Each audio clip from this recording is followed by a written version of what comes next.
Hey, I'm Dukes on Twitch. If you want to support the channel and greensunzenith.com, you can find my Patreon, merch store, and singles store where you can buy singles through TCG Player or Card Hoarder in the video description. If you want to get in contact, you can also find all that info in the description below for things like donation deck lists or just wanting to reach out. Alright, let's get right into it. Hey, welcome back to Dukes on Twitch for the second stream of the Green Sun Summit. This is a quarterly event where I host 7 other Legacy players and or content creators and explore the non-blue fields of the format. Just like PK, my second guest doesn't need an introduction, but for those of you who don't know who they are, John, also known as XJCloud, is a stalwart of the Death and Taxes crowd, but also of the greater Legacy community. He started playing Legacy in 2013 with Death and Taxes, and has since won a range of large events, including multiple Legacy challenges, the latest just last month, showcase events alongside multiple top 8s in Premier Online and in-person tournaments. John played a pretty large role in popularizing Yorion builds of D&T, as well as being involved in the team to put together the first Zada and Initiative Stompy decks in Legacy. He's also got his hands in the basket of Bomberman and Mono-Red Stompy, where his success hasn't changed. In regards to new cards, John's been a fan of Comet Stellar Pup, which makes sense as John has a hairless cat called Dog. You can find XJCloud via Twitter at XJCloud, within the Death and Taxes Discord, sometimes streaming on Twitch, and from time to time writing gold content on the MinMax blog. I highly recommend his written content on the blog, even if you're just a player wanting to generally get better at the game. I'll have all these links in the video description on YouTube, but for now, John, a pleasure to have you back on. What do we have in front of us today? It's a pleasure to come onto the stream as always. We have, I think, my exact 95 from the challenge win last month. Correct. I have made some changes now and again, but I've kind of not been looking too hard at D&T since the new cards came out. But I think this list is a pretty solid one. I know sometimes I've been playing like the one plateau and the sideboard Magus the Moon, but I think I probably wouldn't be doing that if I were registering D&T tomorrow in the Legacy Super. So I think this is pretty close to like a 95 that I'd feel pretty comfortable registering tomorrow anyway. Nice. I didn't realize how many fetches you were playing. It's funny that we're playing more lands that sacrifice themselves than other lands in the deck. But it makes sense. You want to have access to black early on for things like Thoughtseize and Orcish, but also make sure you're just hitting all the mana you need, especially getting to like double white for Skyclave on turn 3. So, yeah, the innovation of black has been really nice. Obviously, I'm a big fan of Abzan Maverick, where we splash black as well, for pretty similar cards, to be fair. Grist is probably the only card that D&T can't really play, but otherwise, we're playing very similar styles and like why we're splashing black, which seems to be doing quite well for D&T, given that you took this to a challenge win, which is pretty awesome. The black cards are pretty good. Bowmaster, very good magic card as it turns out. And Thoughtseize was originally a sideboard card in like my earlier iterations, but eventually I was just like, all these flex slots that I was trying just weren't really doing it for me, and then I just put Thoughtseize in the main, and it's been very good in a lot of matchups. Just hard for a matchup where Thoughtseize doesn't look like a pretty reasonable card to be casting. 100%. I've been really liking it in the main deck of Maverick because you do have to play a little bit sorcery speed and like setting up your board to then obviously try to hate out what your opponent's going to have in their hand. So being able to know like what to Green Sun's for, or like, you know, when to Wasteland, when the Wasteland's better for you, when to like, you know, Thalia over Stoneforge or something like that in this build is pretty huge as well. But yeah, really cool to see obviously Evan as well, Acolyth, streaming a lot of black-white. It seems to be a lot of black-white right now. Not many players playing just white.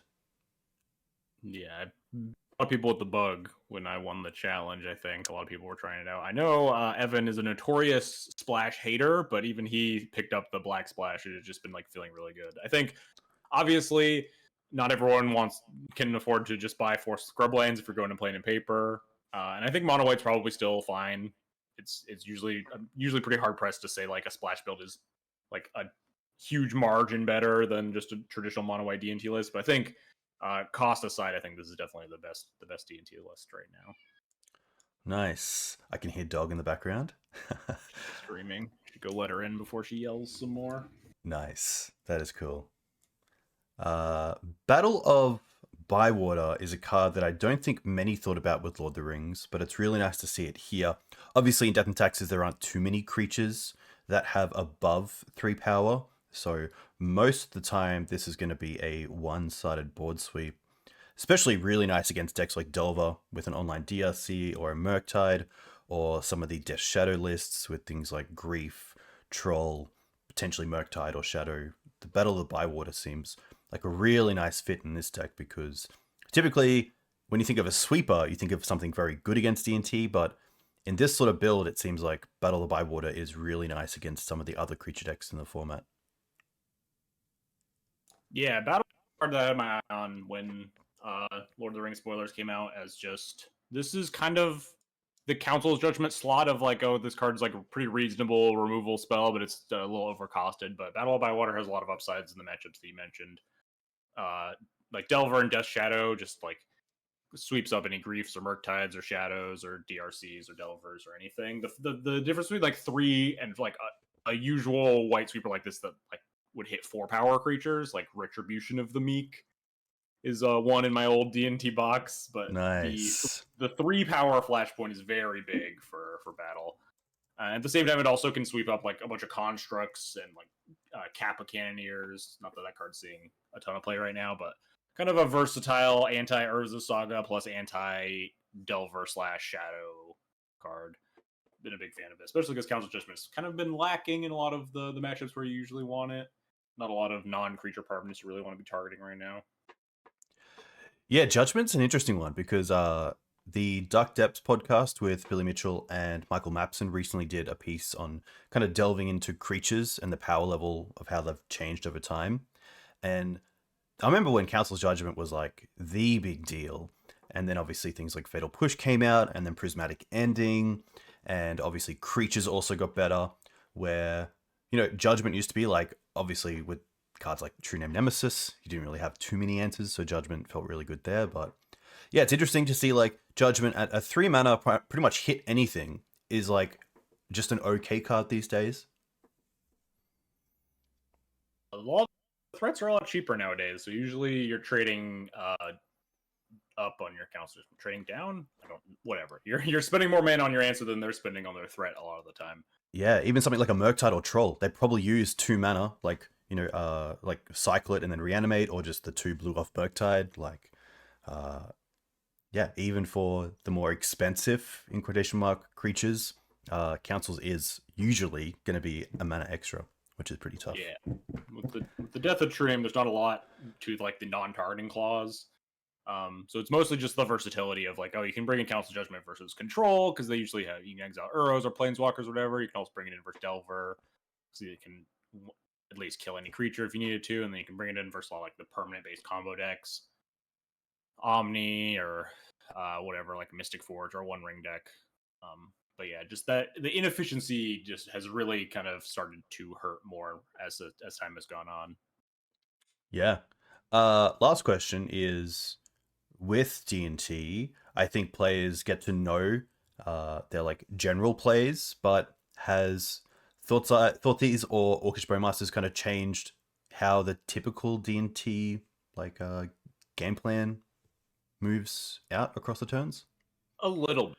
Thoughtseize can make some of your turn 1 decisions a little tough if you have like Thoughtseize versus Aether Vial versus Mother of Runes. There's not like a set in stone hierarchy. If you're in the blind, you usually just want to cast Aether Vial all the time. If you're against combo, you just want to cast Thoughtseize. But occasionally I'll like try to cast Mother of Runes over a Thoughtseize on turn 1 to like get under an Orcish Bowmaster or something like that.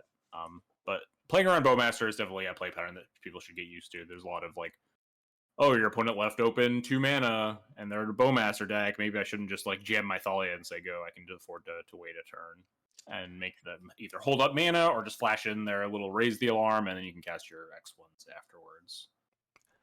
Yeah.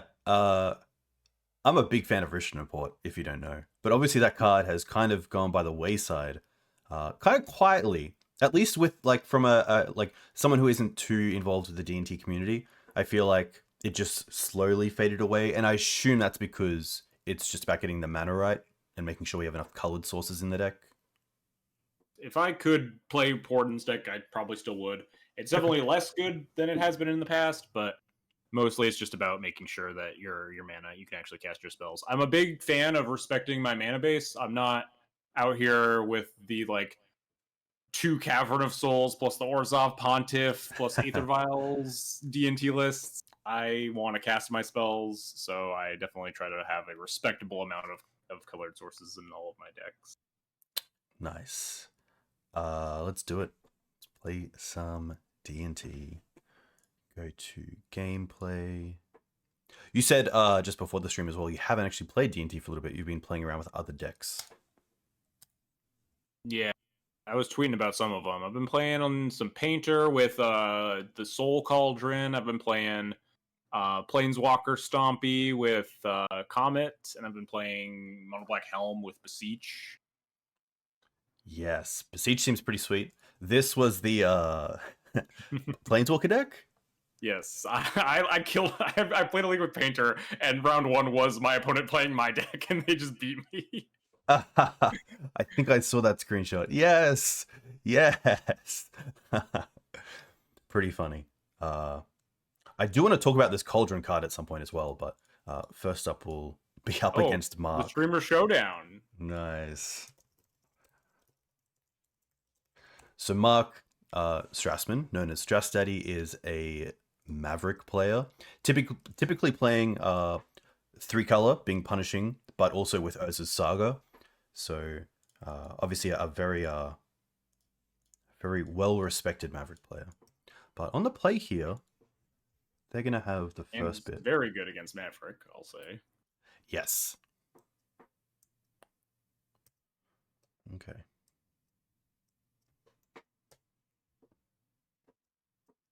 I think the first big question here is, I think obviously we're getting planes off the Prismatic to make sure our mana just starts flowing. But you Vial? Could Karakas Vial and hold and potentially use the Vista to get a swamp if no wastelands happen or anything. If my Maverick opponent just like wastelands my Karakas on turn 1, I don't think I really care that much. Maybe I do kind of care in Stoneforge, but we're just getting wastelanded on turn 2. Regardless, I'm definitely casting Vial this turn. Yeah. One big thing, I would probably just Karakas Vial, honestly. Yeah. Nice. But one big thing that I've learned against Maverick is that like the Bolt the Bird heuristic is not something that I'm very interested in versus Maverick very often. A lot of Maverick's threats are just like big creatures, and D&T is going to go long enough that they're probably going to get cast, and you'd rather just convert your removal spells onto their actual threats. That's one of their better cards here. No white mana for them, which is pretty huge. I mean, the Sylvan Library probably finds a white mana. Yes, that's very true. We'll look really smart if we draw Orcish Bowmasters, and we didn't fetch for planes with this Vista. Well, it's pretty nice. Not bad. Yeah. I don't love our options here because we can cast Stoneforge and then get it P-fired, or we could pass and then Violent Mama end step and then get it P-fired. I think I'd rather just say go here, though. Yeah, especially... Go ahead. No, I was going to say, especially if their turn next turn is Minsc and Boo, having the Karakas open is really nice.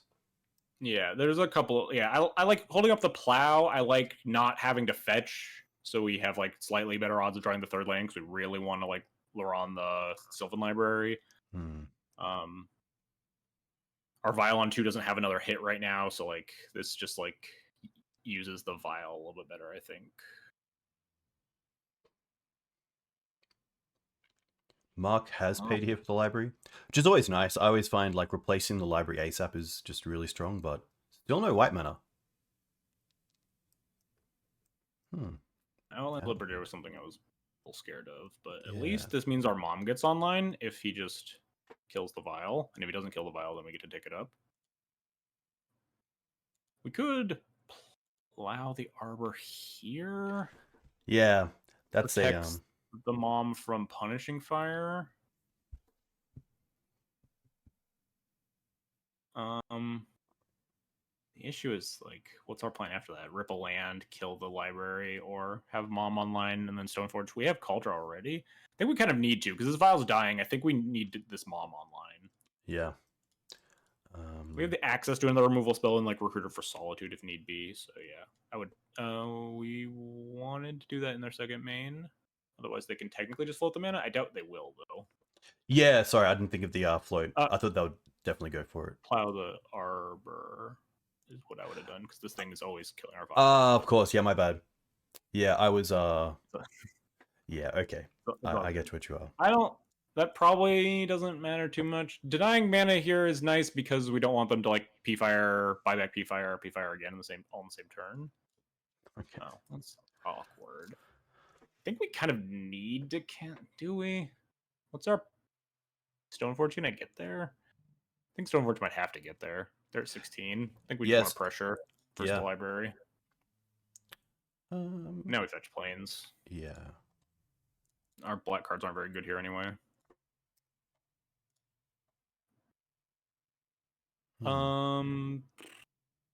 Jitte could buy maybe Sash in a world that we eventually down the line recruit a Solitude and have to kill a thing, but and we're like pretty choked on mana, so Jitte's probably not equipping.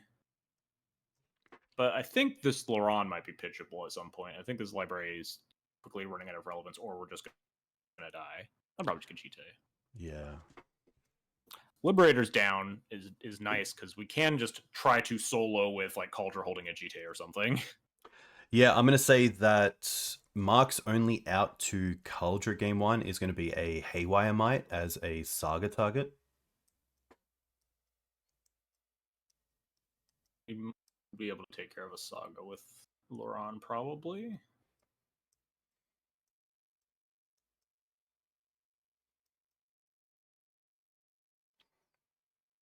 Yeah, really interesting to see Mark not dig for a white source. Potentially has a hand that doesn't need it, or the top cards were just cards he didn't want to pay for, but here we do see that. Especially right now, I think you can imagine that the Kaldra's in our hand here, so not going crazy on the library now makes sense. Sure, that's not 2 P-Fires, that's nice.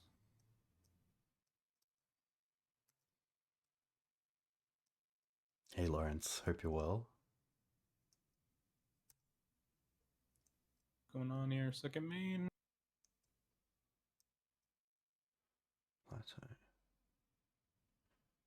Green zone for 3, just like a knight. I don't think there's anything we would really need to respond to here. Yeah. This is fine. Swamp is really nice. I don't think I want to Solitude that night. How scary is this night, you think? He can't have Mazavith, right? No, I don't believe so. So I think like next turn in upkeep, they could go for Saga just to get it down, and then in their turn they get another trigger, so it kind of gets Haywire Might a turn earlier. So we could potentially Loran it before it pops off. They could make a construct, but I think we just want to hit him. Yeah. He's at 11. I think we just put in the Kaldra, cast the Vial. Our plan is not getting better. Getting our Vial blown up and then missing land drops is not a recipe for success. So I think we just need to get aggro. Yeah. I can't believe I saw the Outland. I thought when you said like force the action, it's like okay, that makes sense. But of course, going after the mana also makes sense. Yeah. And doesn't kind of 2-1 yourself. Yeah. The plan was second main plow the Arbor so that there can't be a P-Fire held up. And like he's almost assuredly going to pop the Aether Vial regardless. And end step he only has 1 mana. We file in the mom then and then untap and then go. Alright, well. Things don't look terrible for us. Yeah, especially really using nothing here for them. Okay. Mana. Endurance. All right. It's nothing. It's just a blocker. That's fine.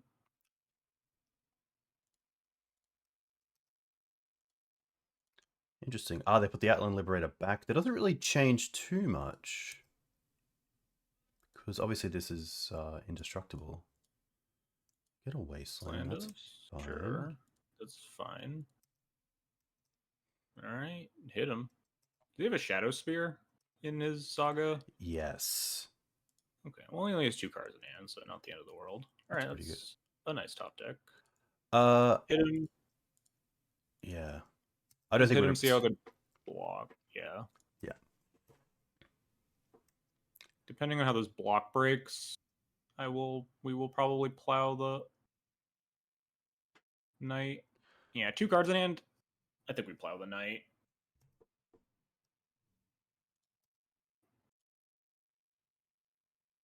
He is, yeah, only 2 cards in hand, and like if we take this knight off the table, that means there's like no sagas or anything. I think it's just easy plow the knight. So go. Yeah.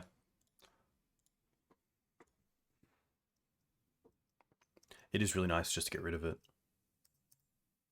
Yep.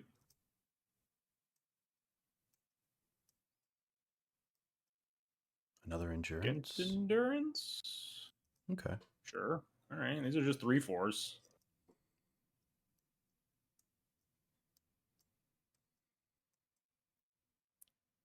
One card in hand. We got a Kaldra. We're at a good life total. We can't really be pressured. This vial is slowly ticking up. It might become relevant.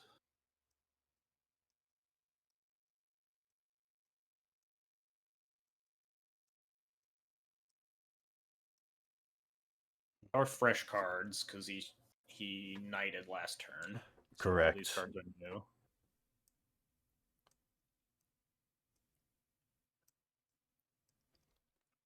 Yeah, so imagine if they went for Knight at the draw step last turn, got it to 2, and then this turn have it at 3, go and get Haywire Might, and then it's but anyone's if he game. knighted in draw step for Saga, then we wouldn't have got Wastelanded, and then we could have just Loran the Saga. There we go. You could have a Construct, but nice. We could definitely dodge the Haywire Might. But then we wouldn't have been able to plow the Knight. The Knight would still be alive, so anything could have happened. Definitely a very different game. Oh, they pay for it. Karakas is fine. I wonder if it starts with like punishing fire on Mum just to tap it and then swords the Kaldra. Why'd you say it? I think we're still not in the worst spot in this case.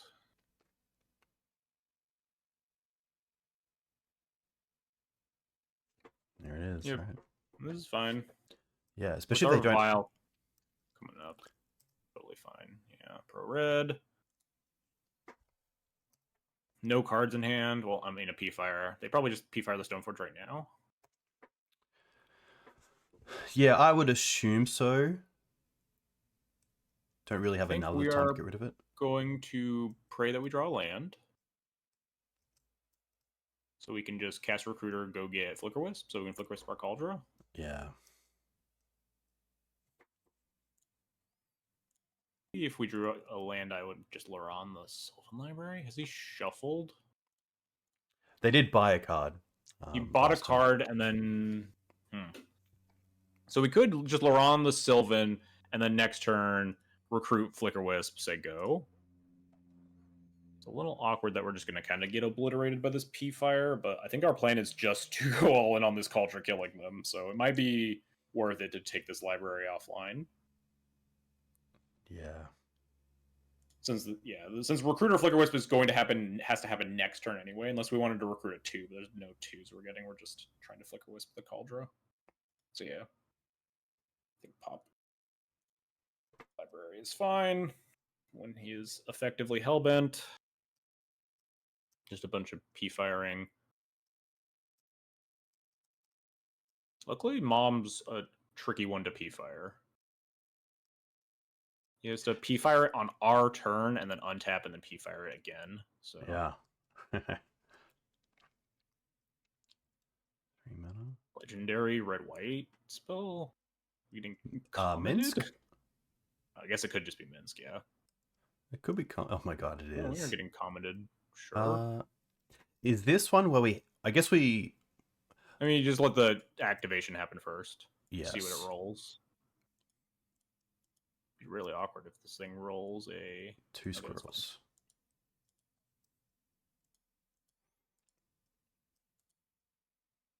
And we just block nothing if they attack.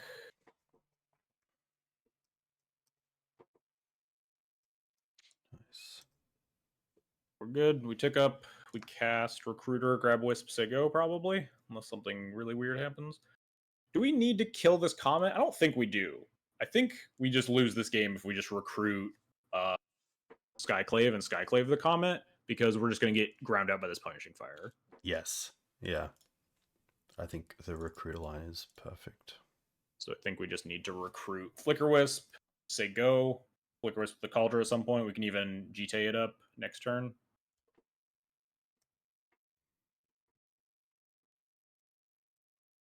Are we also moving towards 5 on Vial for Yorion? Probably. Yeah, I don't think the game's going to get there. I think we're going to be dead, or they're going to be dead before then. But this is just going to be P-Fire on Mom to get it out of the way. Activate.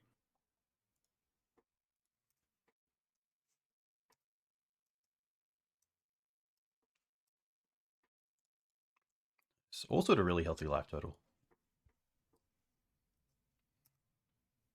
Kaldra is not that, or this P-Fire is not that scary. This Comet has me a little worried, but there's not a lot we can do about it. This. Double green and 1. If it's green suns for Ren. Okay. And Realm Breaker, you can only get permanents back with that. Okay, that's fine. Yeah, and only permanents you mill as well. Oh, only the milled permanents. Okay. Correct. Digging for something. Minsk, Wasteland, Windswept Heath. Probably gets back the Minsk. It's the only one that really does anything, right? Yeah. But it's tough because if they tap out for Minsk, then we just get there with pro green on the Kaldra. Yeah, they can't tap out for Minsk. They would just super die. Rolls a 4. Oh god, that's what we were hoping didn't happen. Is that the deal 3? That's the. Oh wait, no, is that the deal? Oh, that's okay. That's fine. Yeah, never mind. I thought that was the one that buys back. That's a 3, I think. Okay. 4 and 5 is damage. 3 is buyback. I'm just really hoping this Comet didn't roll a 3 to buy back the plow. Just make sure we don't Flickerwisp this on our end step. We want to flicker it in their second main. Correct. And now this is Minsk.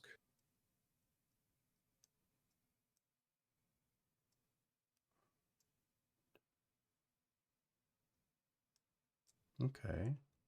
Sure. Is this going to be just like ping our guy draw a card? Ping a 4/4 doesn't actually. Maybe you can just make a 4/4 to plan for next turn. Draw 4. Trying to dig for second plow. Yeah.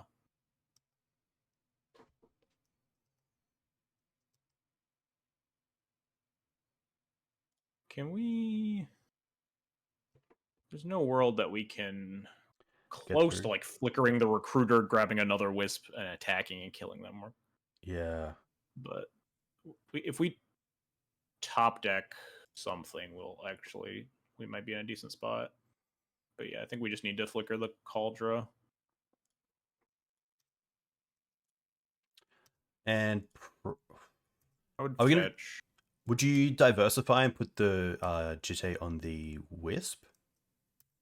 I would actually leave this Vial on 3 because I think we're just dead next turn. So this improves our draws. Or not. We fetch so we can cast this Jitte and equip and attack. I would equip on the Kaldra and attack because nothing else can attack. The endurance doesn't. Okay. Is it worth tapping this Loran? There's no way, right? We could technically find a lethal? No.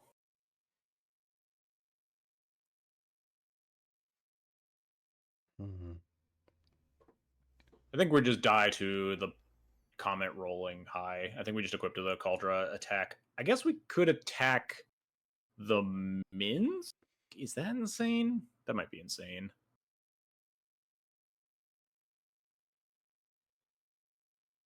Hmm. We're definitely equipping to the Kaldra. Yes. And then... I don't think we can afford to tap this Loran. We attack them, they just block with a squirrel. We could attack the Minsk to prevent them from drawing 4. Hmm. Well, I mean, they could potentially still draw 4 if they like block with the endurance or something, but like we're kind of far away from killing them. I think it goes up to 9.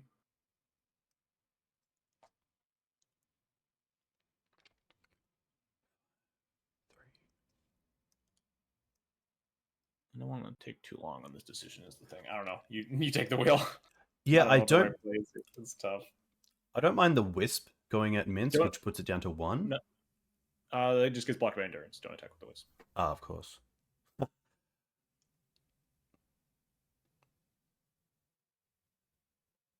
Yeah, it might just be... I think we can just attack face. If Yeah. they sack the boo, I think you just -2 it twice to deny 2 cards. Maybe that's bad. Oh, they're just blocking with the Minsk. That's completely fine. Yeah. Deal. Absolutely deal. Don't take it back. Yeah, just just let this happen. Deal. Yep. Good. Love to see it. I mean, technically, this does put us in the spot where we could draw with Loran and draw Flickerwisp and just win, but... I don't think I would go for it, but... Yeah. No, come back! Oh, no. Okay. The double. Huh. Yeah, afraid of, like, our last card being Flickerwisp, I guess. Hmm. Block with 1. But if we had Flickerwisp, we just flickered the Endurance, and I think they'd die, or something close.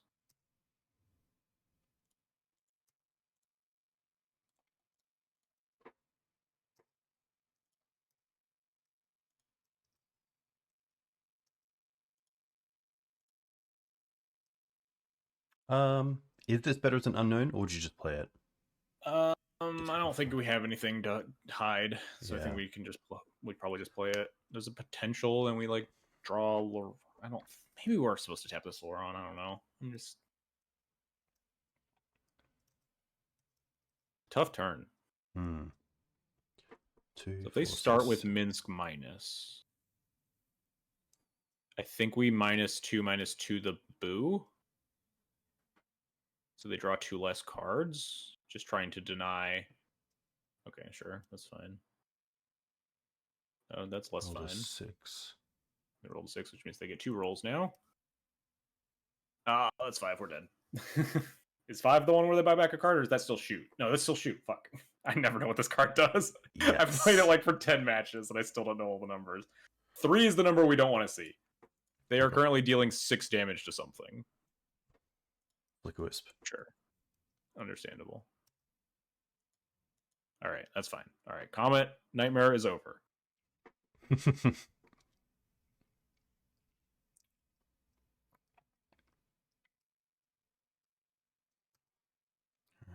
Going to combat? Oh, they're just tagging with the boo before sacking it. Wait, we just block it. Just block with Loran and then kill it. And they might just P-fire the Loran, but just go to blocks and let the damage happen. Yep, just let the damage happen if they allow it. I guess we go to... Yeah. We don't, I mean, no, yeah, this is fine. We don't have to do it now. It has 2 damage marked on it. Now we can just wait until they activate Ren. Or Minsk, I mean. Yeah. Yeah, now we just kill it. Because, yeah, I guess we don't want them to draw into, like, Swords to Plowshares.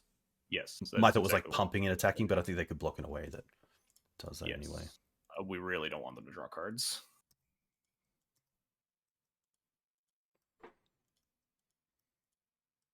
Sack a squirrel, kill the recruiter, sure, yeah. Maybe we did want our Yorion, huh? Well, I guess at this point we leave it on 3 because we can just pick up the Yorion and cast it next turn. Yeah.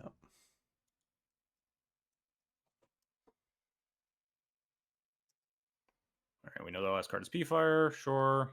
Alright, untap. we have any lethals here? I don't think so. Not with the 3/3 Arbor. Sticking at Yeah, 3. leave this on 3 because we could potentially draw something nice. Okay. Ooh, that is nice. That Can turns that off. equip? Oh no, that just gets us P-Fired, I think. Wait. No, because we can't equip because they have P-Fire. We can eat the swords though before they kill it. So the comet's turned off. So just attack. Oh, sorry. Yeah, I should have. It's fine. We can cast that whenever we want. I would just attack them. We can. The big thing about this Lion Sash is that we can eat the swords to Plowshares. So now the comet rolling a 3 is off the table. Nice. Which is very big for us. Yeah, this is totally fine. Kill all their stuff.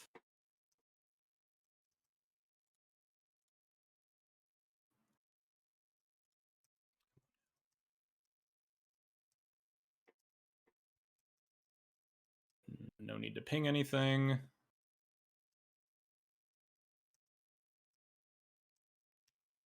So go. And they attempt to shoot the sash, presumably. Yeah. And then we eat swords. Oh. Yes, eat the swords. It's a little awkward because we actually can't keep the sash alive. Oh, I guess we can. Yeah. Yeah. But sadly, we can't keep it alive. They're just gonna buy back the P-Fire, then shoot it again. But yes, we can make them. We can just gain life and exile stuff in their graveyard. Yeah, eat the lands, make a knight smaller so it can't block. We just need to make sure that we play fast enough that we have time for a full match, huh? Yep, this is fine. This file will definitely look a lot better on 5 right now than 3. We had some like really weird draws there. Maybe we were supposed to tick it up, like on that one turn. So now if they plus on the boo or minus, we just ping the boo in response. Yeah. There's nothing to do about the comet. Just let it do its thing. Rolls a 1, perfect. If they plus the Wren on the Dryad Arbor, we ping. Oh, we can't ping it as. No, it doesn't have hexproof. Only land creatures have hexproof, right? That's or like the Wren plus gives it the hexproof. Yeah. Correct. So ping the boo in response.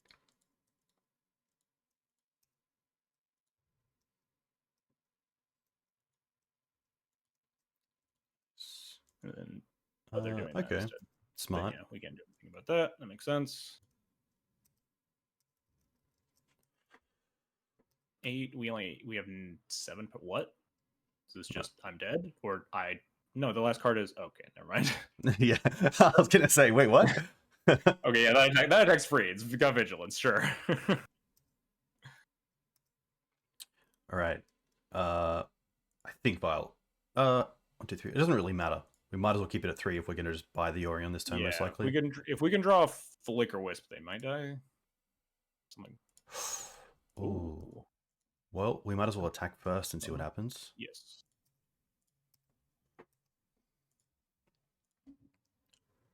They just have to like just stack block with the whole squad. Yeah. I think I plow the half line.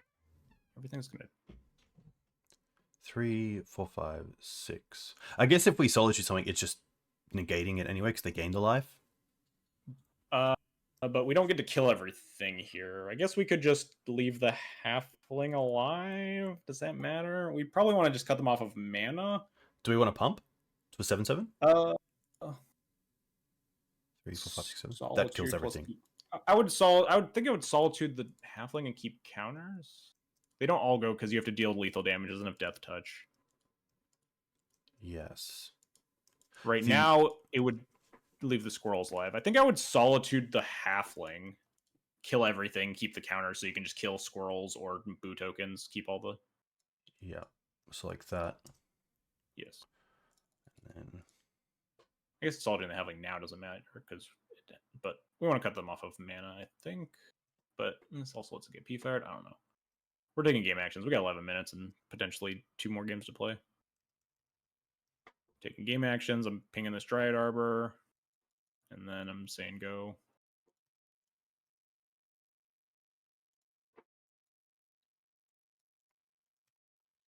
Yeah, sure. Punch for the Solitude, whatever.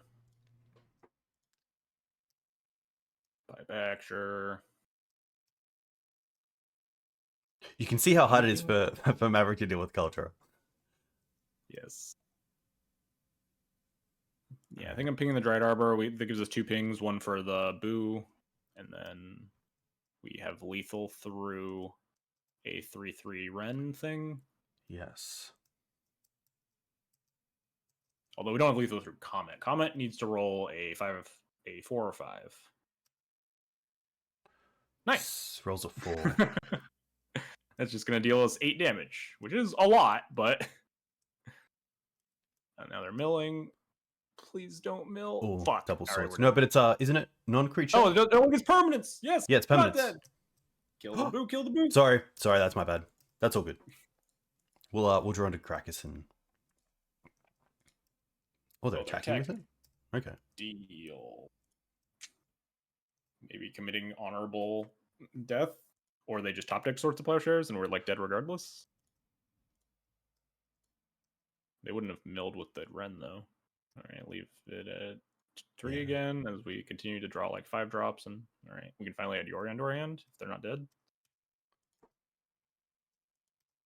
Okay, maybe just going out the honorable way. They're dead. They're dead if we ping there. I think they're still dead, right? Because we could just double pump and attack through a 4/4 and still kill it. Yes. So we're still fine there, even without the ping. Just a little bit more disastrous. All right.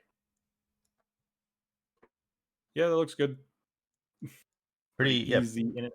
There's like maybe an argument for like versus Punishing Fire specifically that we want surgicals. Yeah, like maybe some number of Thoughtseize. Maybe like Bowmasters isn't that. I guess Bowmasters is pretty good against Minsk and Boo, Dried Arbor, not Fling. It's good against Library.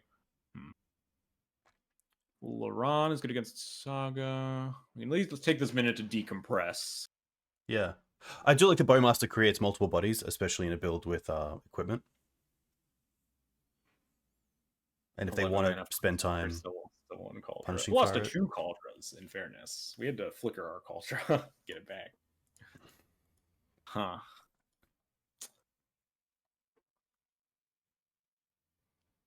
I definitely don't mind a surgical over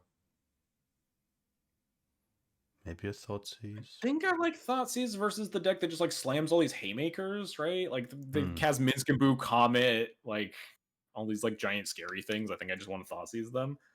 I think I would either leave in all the Bowmasters not board in surgical, or cut 2 Bowmasters for surgicals, or some number of Bowmasters for some number. Nice. That seems fine to me. I think Bowmaster has some good aspects to it, but I think we're like pretty good against the Minsk and Boo side of the deck. We have Karakas and Flickerwisp and Skyclave and all that nonsense.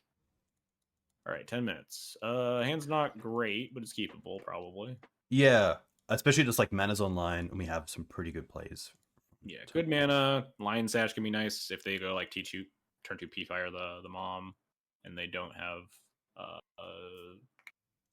Grove for it. Not great, perfect curve. It is, yeah, 1, 2, 3. We got Wasteland for a Saga. I like this hand well enough.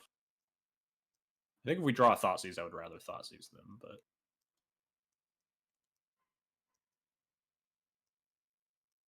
Could you just slam mom here? Sure.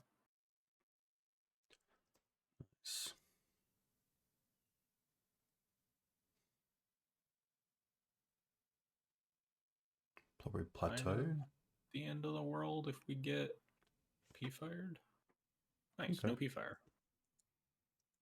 We're just gonna run out the Sash? I think so. I don't love it, but I don't love, like, we could like Wasteland the Grove maybe and just like buy a turn, try to draw something more interesting. I think this, but maybe we want to save the Wasteland for the Saga at this point. They've shown that they don't have P-fire, so...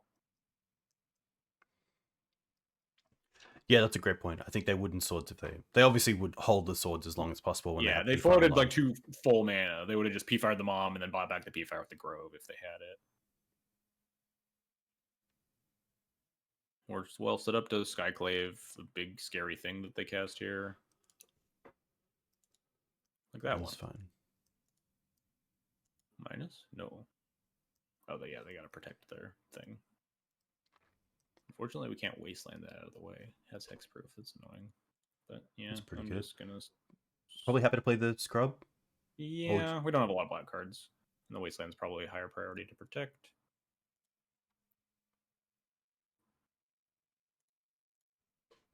Loran. We have Flickerwisp for to clear the token or to clear another thing with the Skyclave. We have Solitude. Feeling okay here. They only have 3 cards in hand. They need like a big card advantage engine. 5 mana.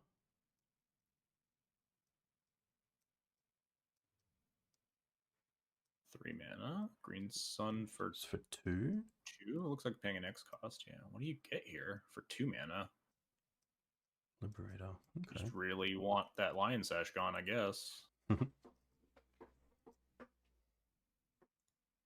Kind of awkward because now we need to cast something. Yes.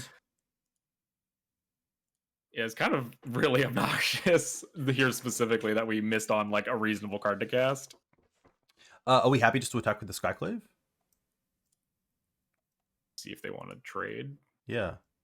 Yeah, I mean, I guess it's kind of free. I'd rather, yeah, given that we don't want to cast a spell here if we can afford to. Yeah, I guess we could also just pump with Sash attacking. Because there's 2 lands.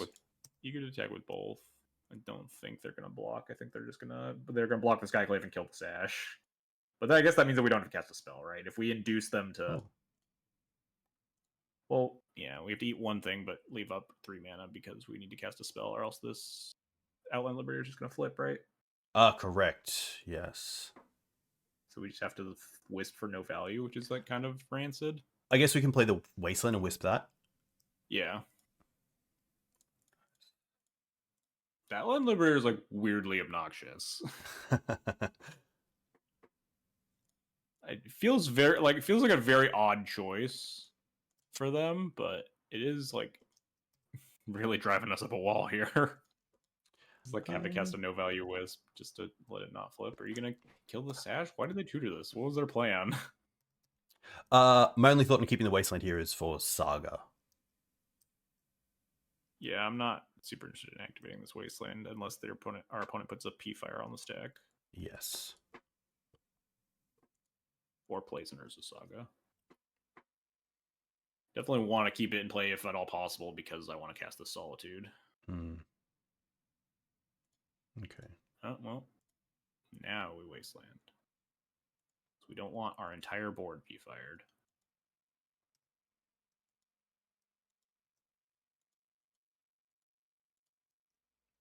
Okay.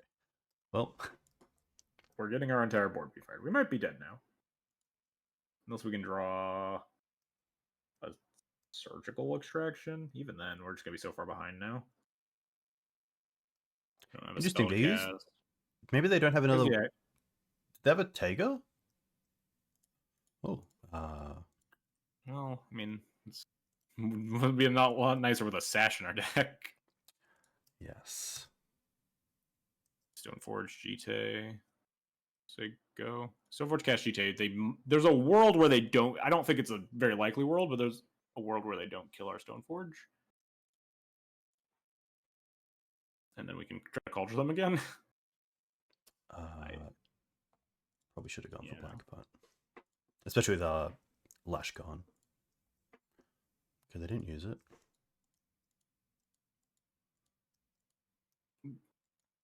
I really hope that they... Just kill the Wisp. Just kill the Wisp. It's a flyer. It's threatening. We tutored up this Jitte. Don't worry about it. Just don't even think about why we would put a Jitte into play with an Outland Liberator. Just... I'm only watching kill the the graveyard. Wisp. I don't even want to see this. Come on now. Attack? Yeah, sure. Good. Take 5. Yep, you got us. Just kill the Wisp. Just kill it. It's scary. It's got 3 power. You're at 11 life. Come on. Come on. Wow. Saw through our clever ruse. I thought we were geniuses. Read us like a book, huh? Alright, well, attack him for 3.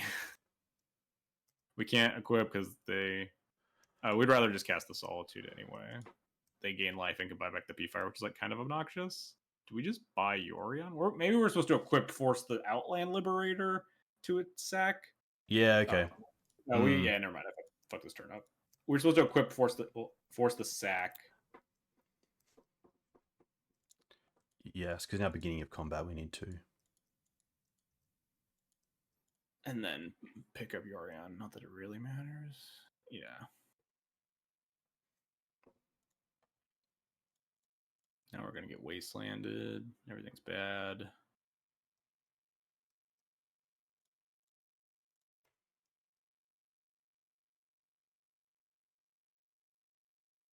Can we draw? It'd be really nice if we could draw a Canoptic Scarab Swarm here, but we can't.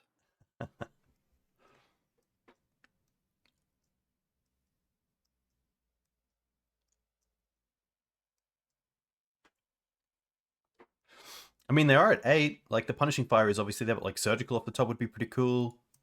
Prismatic is a land, so we get to potentially the play Yorion can attack. It's pretty hard to P-Fire a Yorion. I would just play fast and try to win game 3 and open the companion window. Yep. There we go. Or we could like draw 2 more lands and cast Kaldra. That's an option.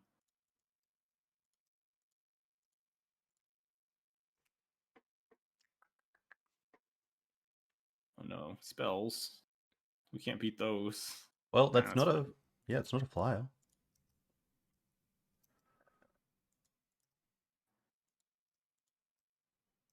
Draw land. It's honestly like, ooh, that's a good land too. I would fetch. Yeah, they're in Yorion lethal range because of that fetch. Yeah. I guess we wasteland the... Wait. What life? 10. Can we survive an attack plus P-Fires? We go to 9. Oh, yeah. Never mind. That is probably the play then. Because we cut off the P-Fire. The knight can't do anything relevant, yeah. The knight can find Karakas. Oh, that is kind of terrible for us, huh? But at least it means it's not attacking us. Yes. But maybe that means we needed to hold the wasteland to draw... For the Kaldra? Yeah. To draw land for Kaldra. That's on me. Because the P-Fire just doesn't matter. Mints? Green Suns for 3? For 3? I don't even know what this gets at this point. Another 9. Yeah, it's just like finding lethal. If we draw a land, I'm gonna be very sad.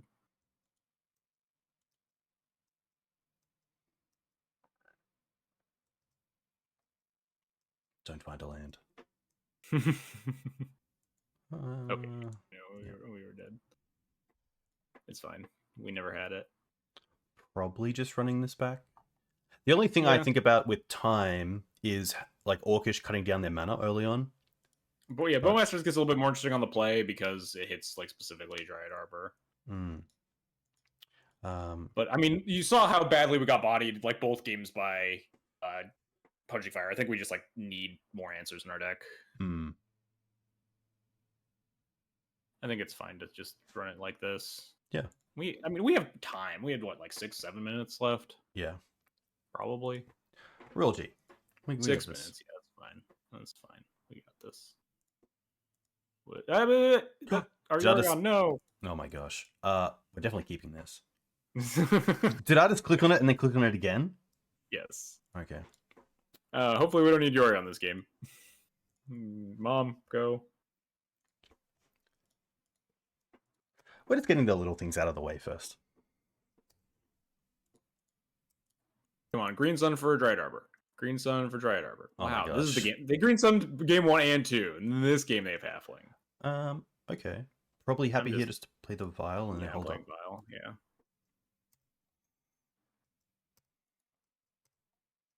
That is pretty funny.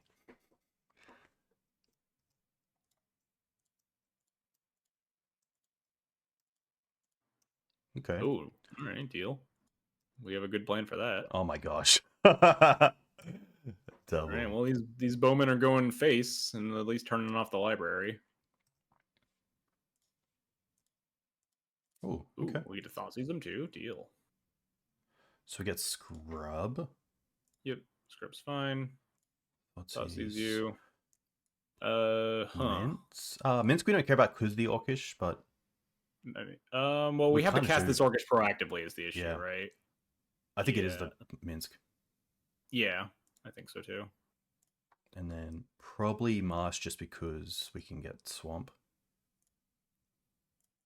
And then just cast Land this. face. 6. Their hand is Endurance, P-Fire, Wasteland. Wasteland. Sure.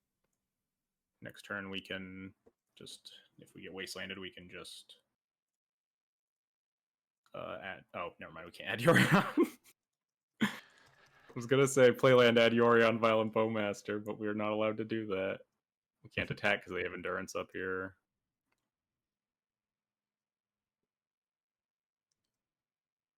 Force of Negation? Does fine. Yeah. Force of Vigor. Deal. Wait, what? Did they not target anything? Interesting. I'm very confused. Are we Do supposed we to just Bowmaster here to get the extra Bowmaster damage? now? I think so. Get You the just extra need damage to in. kind of stack damage. Are you even allowed to cast Force of Vigor and target nothing? What happened? What did they... Am I missing something? Up to 2. Oh, it says up to. Yeah. All right, well, an eye for an eye. I think our Yorion is more important than our Vial, so I think our misplay is worse than theirs.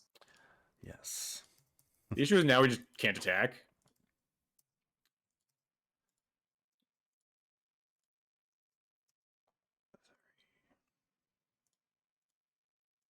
Mm. Yeah. Might be worth not casting it for time consideration, but... Yeah, that's fair. Well, at least these vials don't really have to go up to 5, huh? I mean, as much as I would really want a Yorion this game, it's fine. We'll dry out of it.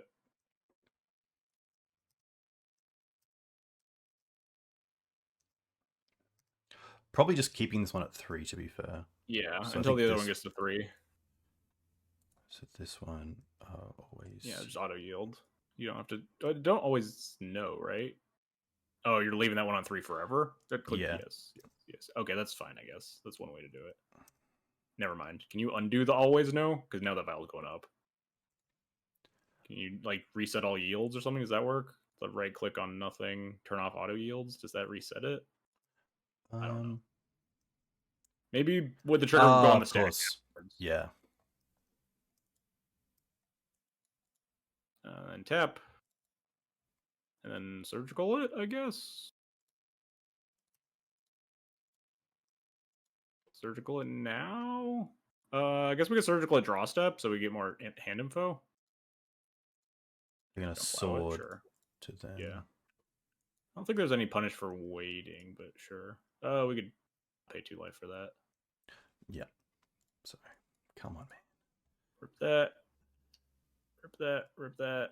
4 Airlings. Man, we can never beat a 4th Airlingus.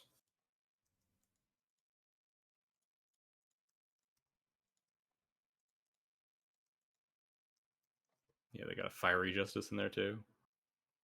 Don't say it. Oh, what's this? Is this 4th? Oh, yeah. There's the other thing that I said that we can't beat.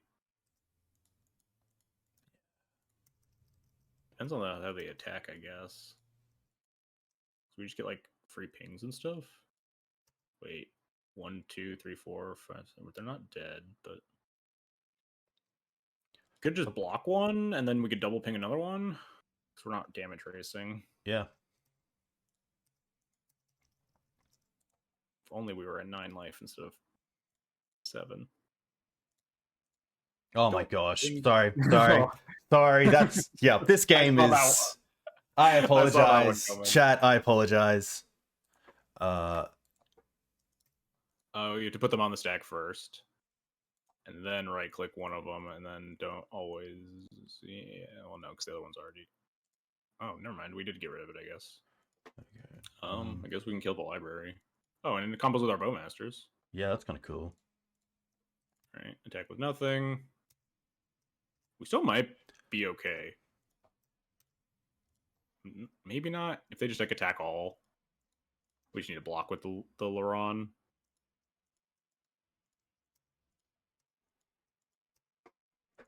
I guess block and then potentially ping? We can't ping. It's got summoning sickness. But yeah, I would just put. Oh, of course. I would 1, 2, 3, 4, 5. I would just block the 2/2s. Never mind. We might be dead now. Or can we just chump block? Oh no, we're not dead because that gains us life. Just block the 2/2. Then we take 1, 2, 5, 6, 7, 8. We go to 1. Ping the other 2/2. Untap Solitude the 3/4. Yeah, we're fine. Oh, we should have attacked with a Bowmaster last turn. I don't know why we didn't take the Monarchy from them. Yeah, I wasn't sure if that's because you wanted to. We weren't blocking. We should have attacked with at least one of them. We should attack with exactly one this turn. Yeah. Tick up. Tick up. I think we're going to time out before we kill them, but attack a Bowmaster. They might as well see how they attack. Yeah, I think they're going to attack all. And then we should just get them with Solitude and then time out before we can kill them. After also fumbling this match in like 3 other ways. Oh my gosh. I kind of wish they force figure these files so we don't have to deal with the triggers now.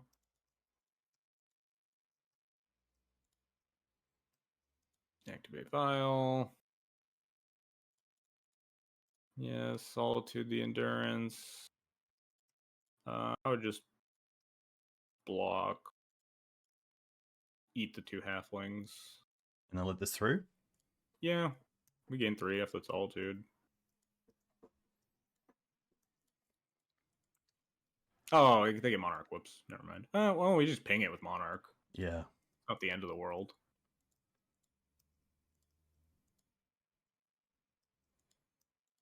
What's this? Green Suns for Night. That's probably not super beatable unless we draw. I mean, we got a lot of draws. Ping that. Ping face. Oh my gosh. I mean, we're... No. Sorry. I'm just going to... It doesn't really matter at this stage. Why did it just go straight through to my... Yeah, we're not winning this.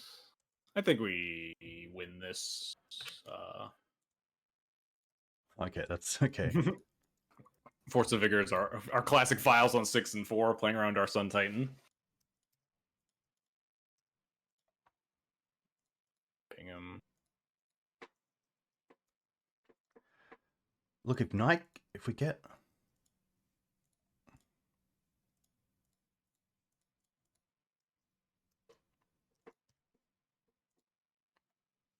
Kaldra.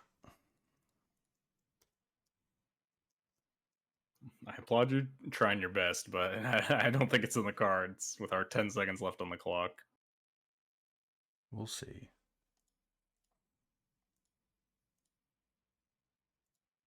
Sure, Wasteland does nothing. We actually were like 1 turn from killing them. Like 1 card in hand. Like we just like untapped and attacked. Then I think they would just die. No, it's not happening. You got 5 seconds. You got to deal with a living weapon trigger and then go to attacks. It's over. They're actually just dead. You don't have to living weapon. You could just pro green the army token. Oh, Strass, an upstanding individual. What a guy. Dude.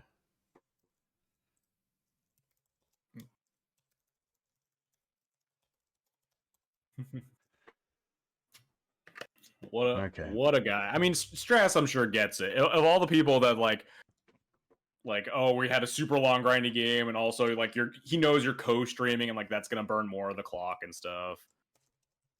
He gets it.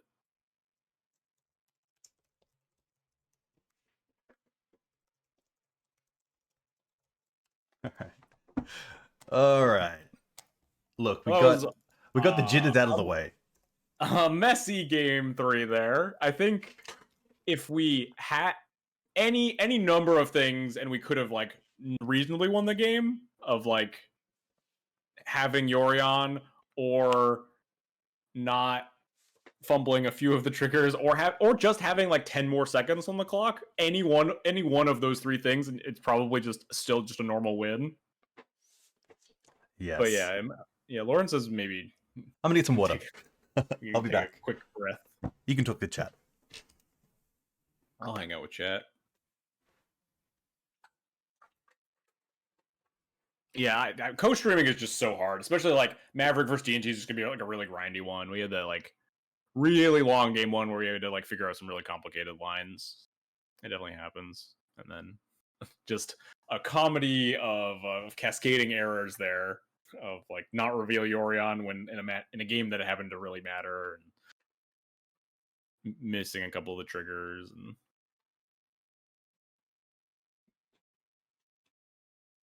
it does go to show the power of Orcish Bowmaster versus 4th Aerolingus, though. Like, it's kind of they got demolished by just like a bunch of pings and gigantic orc tokens.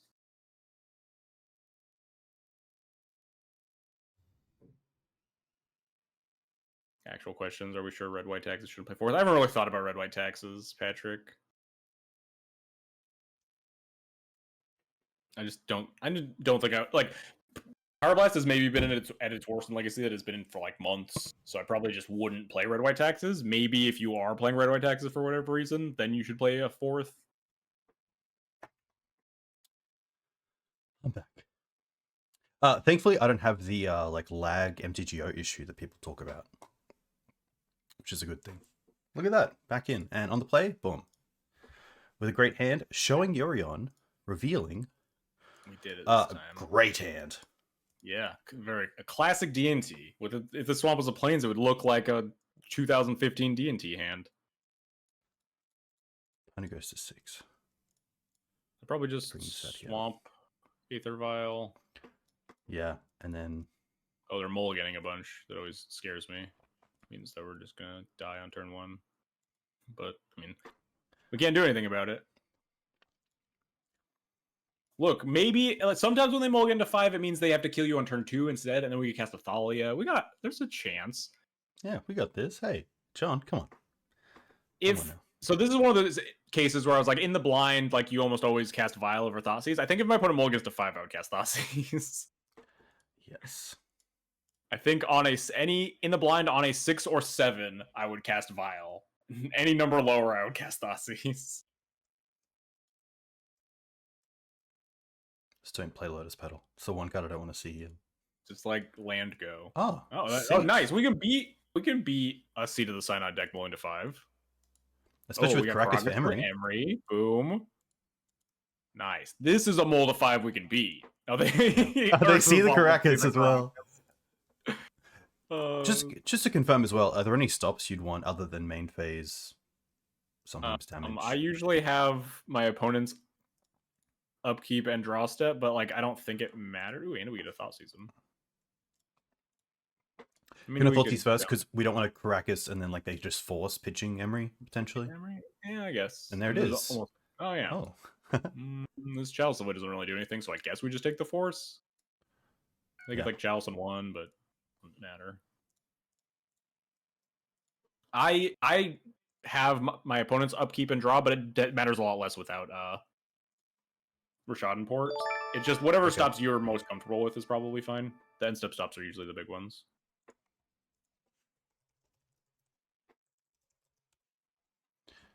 Nice. Having the Wasteland for Saga as well is really nice. 1, sure.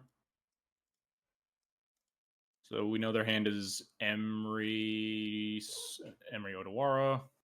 Correct. Yeah, it is kind of annoying that we can't Thoughtseize that Odawara, huh? I liked it that it's seeing cards we're about to play anyway. Yes, the worst Ursus baubles.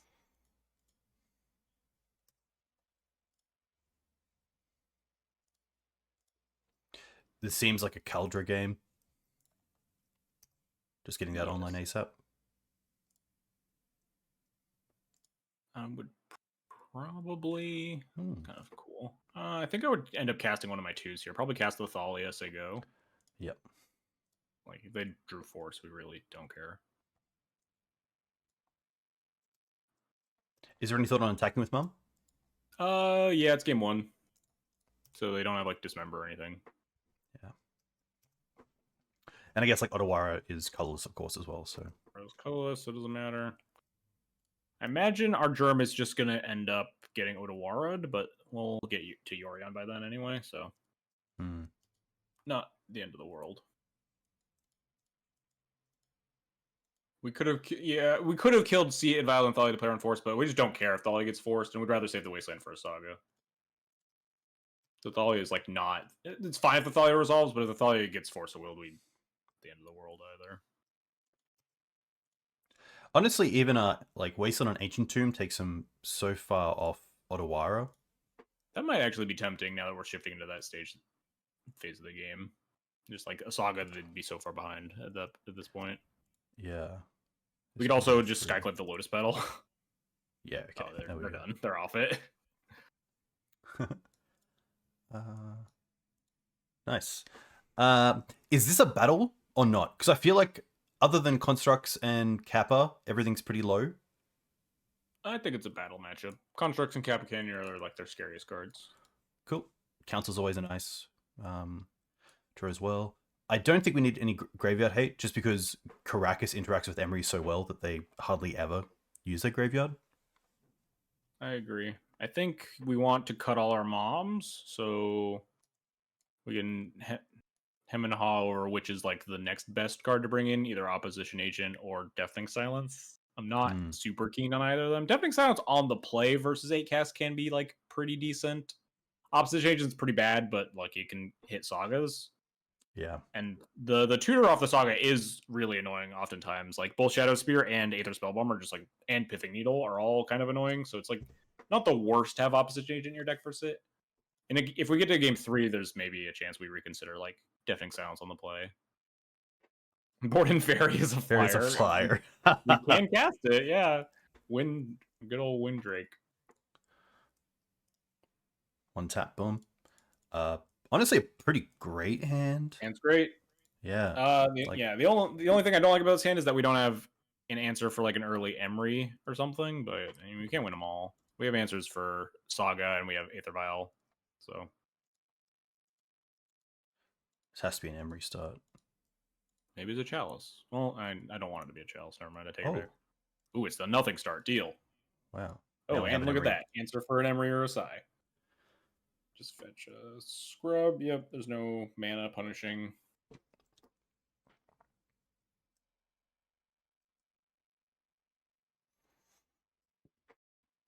I remember when 8cast played that card that I think it gives you a 4/4. Rude. It's like 1 and a blue, and you like turn a creature into a 4/4 potentially. It was like the answer for Collector Oof for a little bit. I was thinking Raven form, but that's a different one. I think that's the one that they would play right now.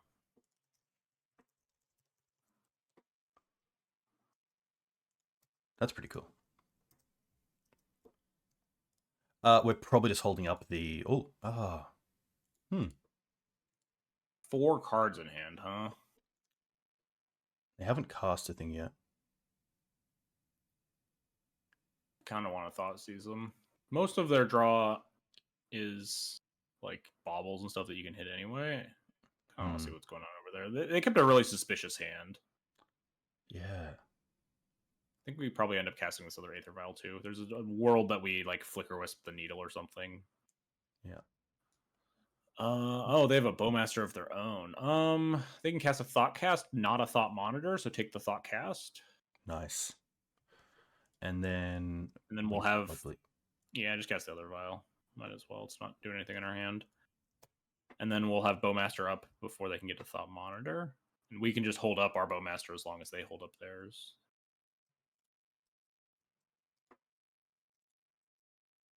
Off the top. Thoughtseize bug. What is this? Classic Thoughtseize bug. At least for Saga here, we do have the Wasteland.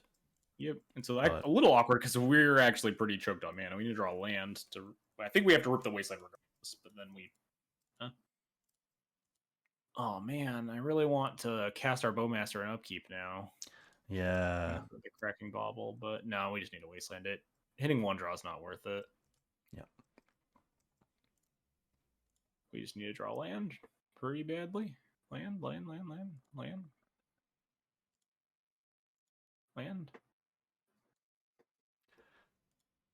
That's not land. It's technically an answer to the Urza Saga, but Yeah.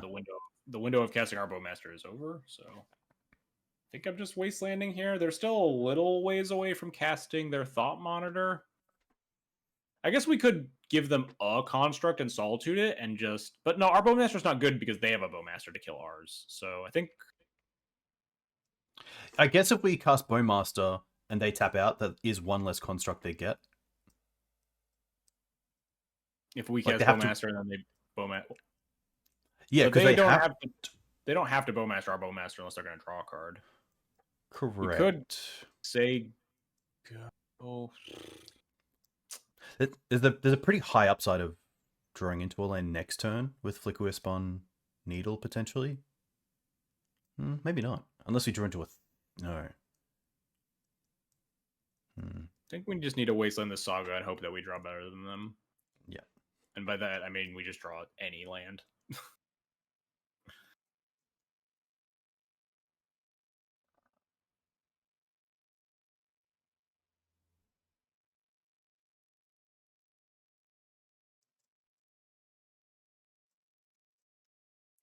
Pedal's actually quite nice because now if they want, they can use the bauble. No, they're just thought monitoring us. Okay.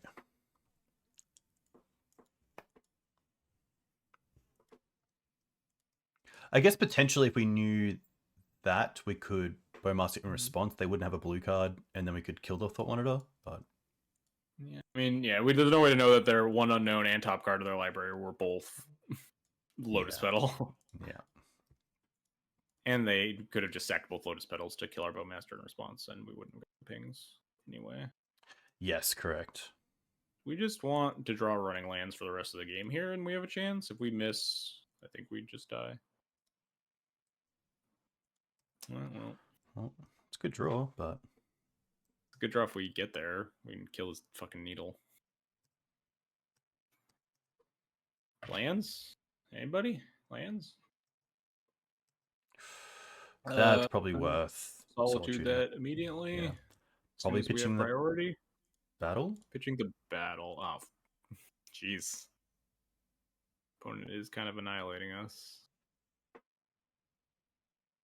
Maybe we have to pitch the Wisp now because the battle is an answer. Yeah.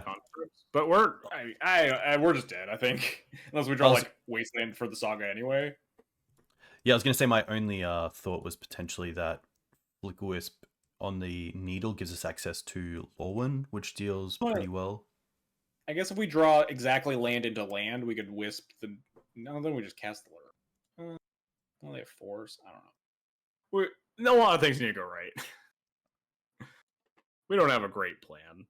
If we miss, I think we just concede. These are just on 0. Yeah, I would leave them on 2 and 3. Right, One more turn. Yeah, I mean, we're dead, but yes. Because now they're just going to be able to make 2 giant constructs and kill us. And they probably have Force Will even if we draw land, they can just Force Will our 3-drop. And then attack us for lethal. Well, maybe they don't draw blue card ever, but yeah. Stiffening Stance in a play. We could consider it. I don't know if it's the choice, but like it's good in your opener, and if you draw it late, it's bad. It's horrible, but you can like Solitude it away sometimes. There's an argument for it. I'm not like the happiest. Like I'm fine with our current 80 configuration, but what are your thoughts on Lion Sash? Fine. I'm not excited about it. Checks Emery, pitches to Solitude. Gets big.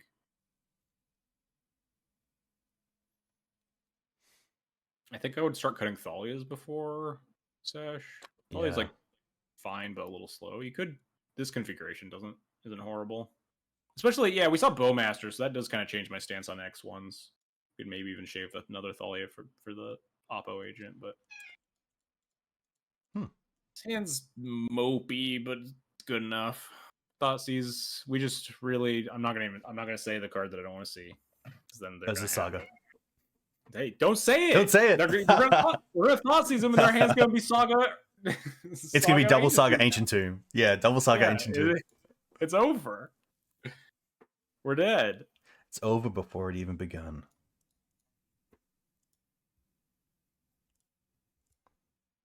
Opponent goes to 6. Okay. For our Thoughtseize.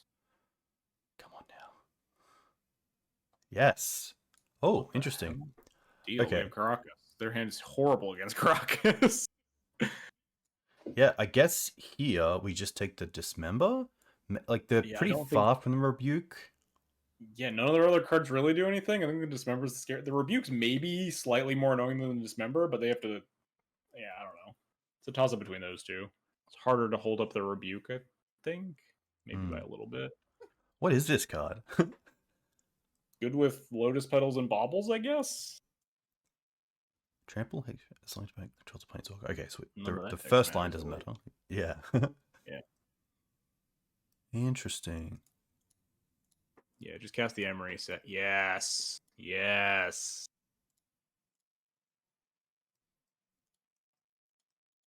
Then we Karakas the Emery, and then nice. Good draw.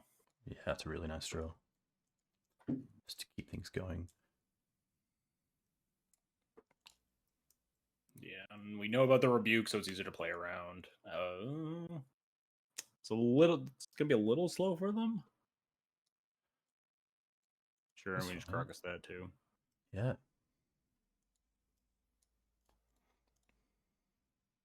Karakas that. Yeah. World that we could recruit. No, then they just hold up Rebuke if we recruit Loran. You can just grab Kaldra. Yeah. Their constructs are going to be pretty small. They have to get Spellbomb to deal with the Kaldra because they can't Needle Stoneforge in time.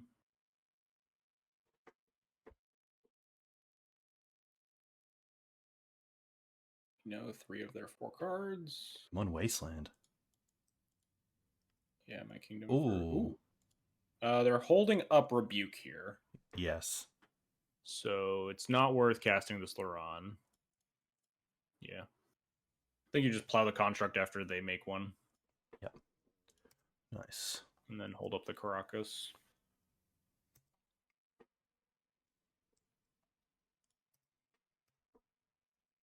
Our construct will very likely get Aether Spellbound, but that's fine. Our construct? Or not our construct, whatever. Our Kaldra. Our germ. Our germ token. Do we plow this? Probably just... like. I think because it also allows them just to hold up, yeah. Yeah, it also holds up the Rebuke. They're not really attacking. This is the window while they're tapped out.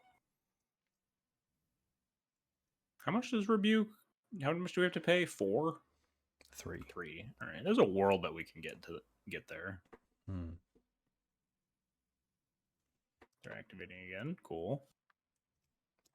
Interesting. You know, 3 of their cards are blanks, or 2 of them are blanks, and 1 of them's a counter spell. I wonder if they... Do they have the blue mana? If they don't have the mana, we could, like... never mind. Oh. I was going to say we could Loran the Spellbomb potentially. Yeah. But I imagine they're just going to pop it now, and then we can just Loran the other construct. Yeah. While their shields are down. And then turn this Opal offline, too. Surely they're not, like, going for a... 1, 2, 3, 4. No, okay, so they can't, yeah.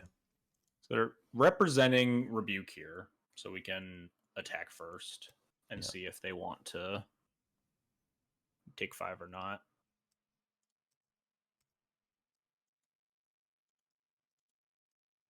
They opt not to take 5. Understandable. So now we can just lure on the construct, I think. Yeah, holding up Karakas. Yep. Holding up Karakas to turn off their whole hand. Damn. Turn off their Mox Opal. We could even Karakas our Loran on end step if we want. Yeah, Loran seems like a fantastic printing for this matchup. Because before it sounded like it was pretty awful. Yeah, and it's probably still not as great, but having it is. Yeah, if you can get to like this sort of end game where you have Loran Karakas, you really put them under the gun. So now we're not going to bounce our Loran because they're holding up their counter spell. We're probably just going to attack them for 3 and then put Yorion in our hand. Yeah, they have to like make a move. If they tap low enough, we can like Flickerwisp our Kaldra around this Metallic Rebuke. Nice. We could maybe bait the Rebuke. I kind of forgot we had this Recruiter in our hand, to be honest. I was just looking over. I think we were maybe supposed to just cast the Recruiter into the Rebuke, so we have like Wisp on Kaldra lined up next turn. They're just super dead, but I think all roads lead to Rome. Wow, just nothing. Okay. Yeah. I mean, we know 3 of the 5 cards. Oh, nice. I'm down to just cast that Thalia. Could do it post, just in case they do something, but they allow it? Okay. Yeah, I mean, they're still holding up Rebuke because the Opal can tap for Improvise or whatever. Still tough spot for them. Yeah. They're trying to desperately to like hold up their counter spell and can't really develop a board or anything. There they go. They can cast probably something now, right? Maybe a Kappa? What, 2, 3, 4, 5, 6. Kappa would be fine. We could Flickerwisp our Kaldra or just Legend Rule Karakas Plow, pay for ward. Thalia attacks would stop that. Oh, never mind. We couldn't, yeah. But close. Just Flickerwisp Kaldra. Or maybe even Hardcast Yorion instead. Oof. Pretty nice one. Him. Yeah. Kitty. Don't jump on the mic. They're at 5. You just cast the Recruiter if you want. Or you just cast nothing. I'm happy not casting anything. Maybe Wasteland to the land if we want. They almost can't even use the Ancient Tomb. Yeah, there's. All roads lead to Rome. I can't imagine a world that we're losing this.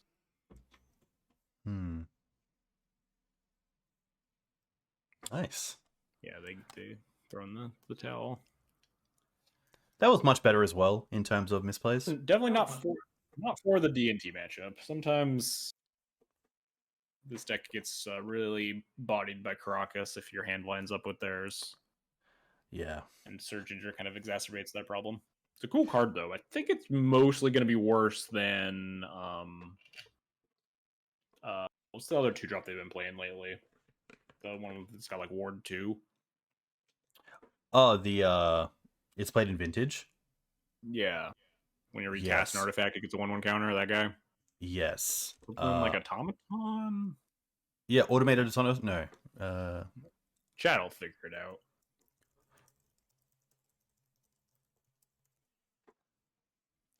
Here we go. Patchwork Automaton.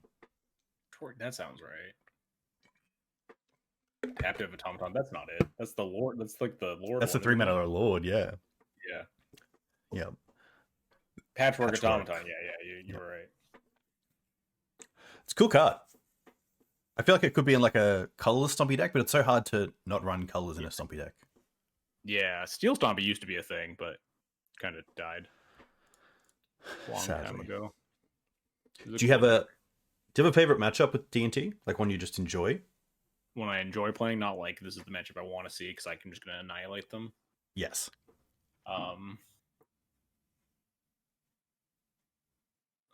That's a good question. I like the Depths matchup. Nice. Depths matchup always feels like you're just like walking a tightrope the whole time. Yeah. And just like if either player makes like a minor misstep, they just get super punished for it. Sounds great. Pretty sweet hand again. Yeah. Really nice. Scrubland into Vial into probably lead on Karakas. I think black source is a little bit more important to protect than like Karakas value. Great point. Maybe you could lead on Wasteland. Don't think I would think too hard about it though.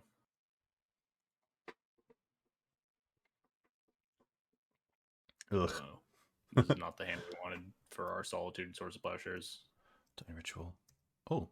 Okay. Oh, all right. This isn't the worst. Well, it's probably the worst because seems like they might be a storm deck that's going to take our Thalia, and then we have nothing, but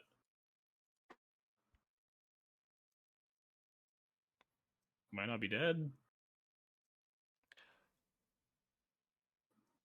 They have a Volk. Wait, oh, but nothing. Huh? What is I guess this is like just some sort of storm deck. Yeah, it could be Tess. Oh, Tess is on a. I'm just ripping the wasteland. We have nothing. That's fine. Yeah, some sort of like Ant or Tess or something. Ant's probably not on the red anymore with access to Dice. Whatever that card is. Paradise Lost. Paradise. Some sort of storm strategy. Don't know exactly. But yeah, some sort of like Tess or something. If only we had like sideboard cards for this matchup. Yeah, a couple.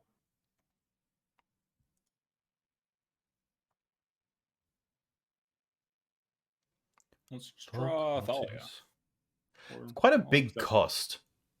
Yeah. Without going off on the same turn. Yeah, Pedal Thoughtseize is rough. I mean, I guess Death and Taxes, I can definitely see it making sense. Mm. When your opponent specifically goes turn with Aether Vial, you're like, all right, I need to check for Thalia because like nothing else matters. Yeah. Do they find a fetch land? It's the big. Do they find a land step. at all? Maybe they have nothing, which would be good because we also have nothing. Wow. Okay. Oh, they don't have anything. All right, we have a chance. Sick rips Thalia right Thalia. now, easy. That's pretty good as well. All right, yeah. All right, well, we take that. It's not a Thalia, but it's a castable spell. See what's going on in there. Oof. Okay. What is Ant? Just Ant that still has red mana. They kept the pedal, I guess. Huh. Seems there's a lot of action in it, doesn't it? But they can't get the Paradise Lost out of their hand. They could like Ritual, Infernal Tutor, Ritual. But no, I feel like it might be the pedal. Am I crazy? Yep, I don't mind taking the pedal. Because it's hard for them to get to green for the Paradise. Yeah, without getting LED, but then even then you're in a tough spot. Pedal also stops like Brainstorm off the top or like a Ponder or something. Can we take is Dark Red better than pedal? I feel like the pedal's a little better, but this is I like pedal. I can buy it. That's a tough hand to figure out, certainly. Are we just going to be taking up for at least one more turn at least? Yes. No land either. Now we'll just draw a Recruiter or Thalia. Take up. Yeah. Lion Sash, maybe? Alright, well, it's a clock. We can put Yorion in our hand too. Yes, I will do Yorion, yes. I really liked how you just said Yorion like you're in a cave. Like, Yorion. I was worried you were going to go to end stuff. I was like, no, Yorion! Look out. But yeah, that's kind of sweet. I played Ant this week at locals. Ooh, that's a little bit awkward for them. Yeah, Basic Island is nice because it's the cast of spells at least. Flicker their island. Can't imagine. Oh no, well, now we can't cast a 3-drop on. Oh, you did it second main. Okay, main phase, yeah. We could like flicker out their island, but that also doesn't matter. I think this is just going up because we need to kill them. Sure, that's not a good draw, but whatever.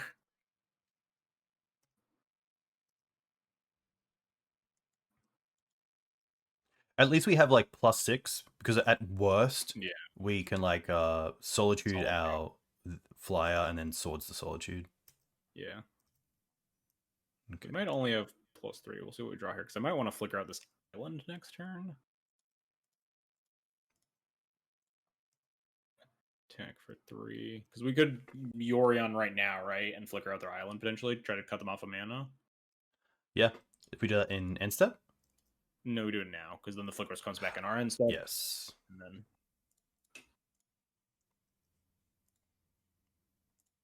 I don't even know if cutting them off this blue mana matters, but I did click it, right? Yeah, click it and it highlights green. Yeah. Yep. Nice. Flicker on this island. Buys time against like a Ponder or something. or even like a Brainstorm. They couldn't cast it until our turn at least. Uh-oh. Is it time for Fireworks? We know 5 of the cards in their hand, and like Dark Rit, Infernal Tutor doesn't do anything. Because this Paradise is clogging up their hand. So they could like Dark Rit, Infernal Tutor for another Dark Rit, cast it, Infernal Tutor for another Dark Rit, cast it, but like they can't cast the Paradise at the end of that. Wasteland would actually be pretty good as well, because we could attack Wasteland, the Pluto Delta, make them search, and then Karakas the Yorion to put it back in to take out their land in our end step again. That's probably what we're going to end up doing next turn. Yeah. We'll probably end up doing that on the island, worst case. But yeah, it'd be nicer to cut off the Black Source. Yeah. They're trying to think about if they have a line, I guess. Which, I mean, they very well might. And then these Storm decks are real finicky. A lot of moving parts. And they're working with more information than us, obviously. They have 2 unknowns in there. Could be anything. Probably not LEDs, or we would be super dead. So what do we want? Thalia, of course. Thoughtseize. Yes. The island's in exile. I was like, wait, where'd the island go? But obviously it's yes. still in waiting. Currently not in play.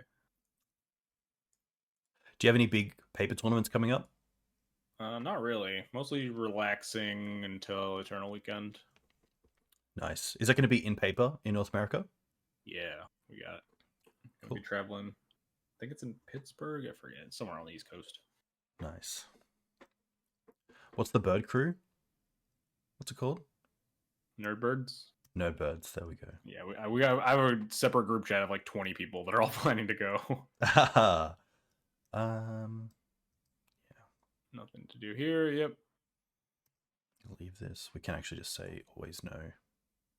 I mean, this game's only going to 1 more turn, but don't hit yes. Yes. Right. Okay. Oh, that's really good. All right. Yeah. Now they're just dead, probably. We attack them and we can flicker out the island. Easy. Yeah. So we attack them down to what, 5? Cast the Thalia, pick up the Yorion, put the Yorion back in. This might just get the concession, honestly. Nope. All right. Well, we'll do it the hard way. Put the Yorion back in our main phase still. Yep. Can even reset the Karakas, right? I know. I don't think we need to, but okay. Oh, is it non-land? Yeah. Okay. Otherwise, it would just flicker all your lands and you can. That makes sense. Yeah. Yeah, that makes sense. All right. Getting game 1 against these combo decks is very good. All right. Well, we have like 400 cards to board in, so let's get started. I like it. Like, let's get started. Like it's some sort of like surgery. Everything, all the black cards, they're all good. Opponent showed us Paradise Lost, which means we want all the graveyard hate. Yes. Easily cut all the removal spells, and then we can figure it out after that. Probably cut Jitte and like 2 Skyclaves or something. Skyclave may be better than Wisp because Skyclave, like, oftentimes they will have to play out their rocks because of Thalia, and you can just clean them up with Skyclaves. And Wisp isn't real as cool as Wisp was in our game 1 there. You'd hedge your bets. You can go 1 of each if you want, but maybe it's very, two of very each. Very, very marginal upsides. Yeah, each of them has their own. Like Vial, Wisp can cut off of mana. Skyclave can. This is more or less fine.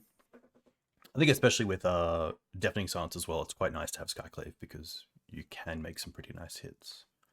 Trap. Oh, okay. Well, this is pretty good. Yeah, Leyline into Deafening Silence.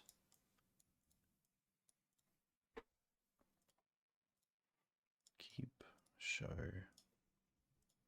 Leyline you. This decent chance our Deafening Silence gets Thoughtseized, but Leyline's still good against.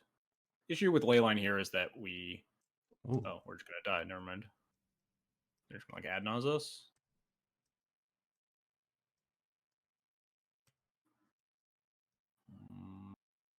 Just getting like LED, yeah. LED, second Infernal Tutor for Adnaz with 1 floating.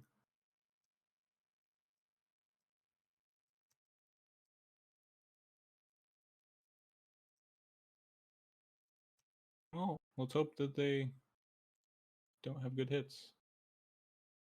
Pop out their revealed cards. Yeah, it's this one, right?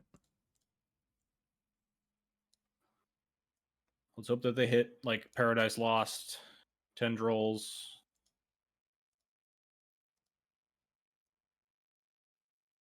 All right. No, that's a bad start. Yeah. That's whatever. That's bad.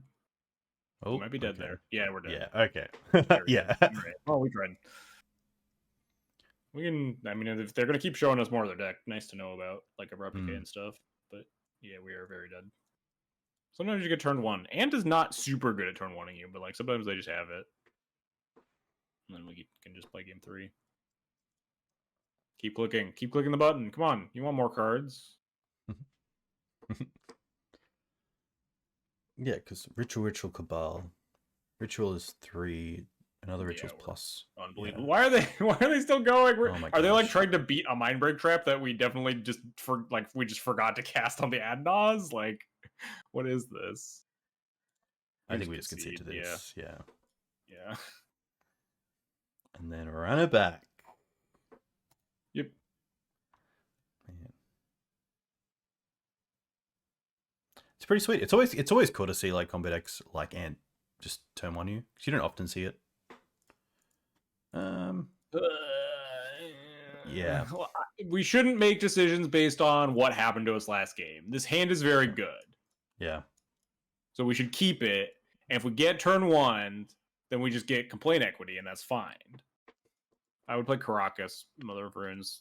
They're probably not on Massacre, but there's a world that we like draw non-planes, and then we can play our Massacre the whole game. Very minor, but just after years of playing as Ant, it's just baked into me to start playing around Massacre if I can.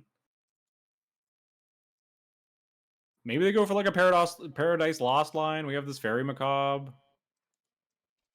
Yeah. Or just like a Ponder. Maybe they just like fetch Ponder. Swamp. Oh, it's not a Ponder land. Well, such is life. Hard to mulligan for a hand that beats Thoughtseize, you know? Without like, we'd have to find like specifically Deafening Silence cast on turn 1. We could draw a black source and then have Bowmasters to punish cantrips.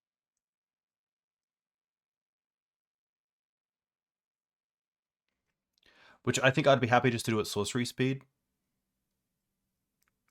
Yeah, probably. Because they know it's there, yeah. So they can just play around it if we draw black land. Yeah. Stop. Okay. Alright. Yeah. Oh, okay. Ooh. Well, Look, all right. Well, I was going to say Battle Mom time, but definitely not now. It's Kaldra time. Kaldra good here because we need to pressure their life total because we hopefully have the graveyard checked with Fairy Macabre. Not the greatest graveyard hate. There's like a world where you can still die to a Paradise Lost with a Fairy Macabre, but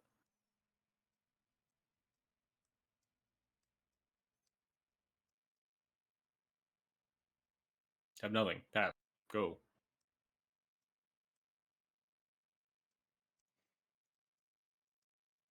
Yeah, the swamp makes me think they had like a ritual line after Thoughtseize and just wanted to make sure their mana was around after. Might have just been like playing around Wasteland. Like they just need a couple more resources, or just like don't have cantrips.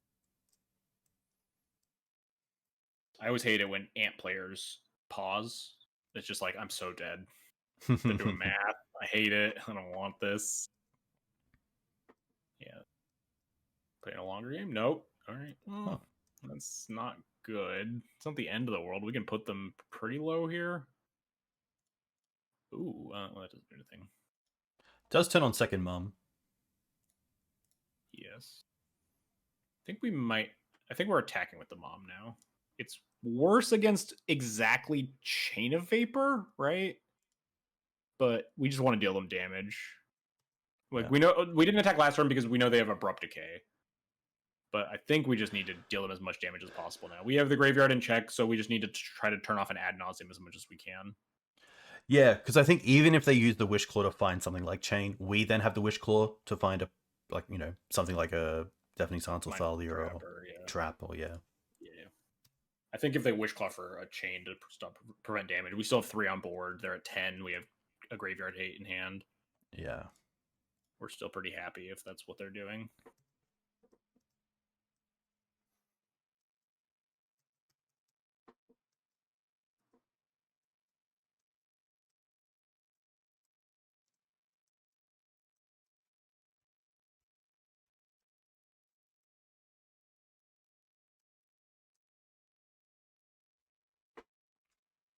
We could make up the damage later, but Ad Nauseam does change that a bit.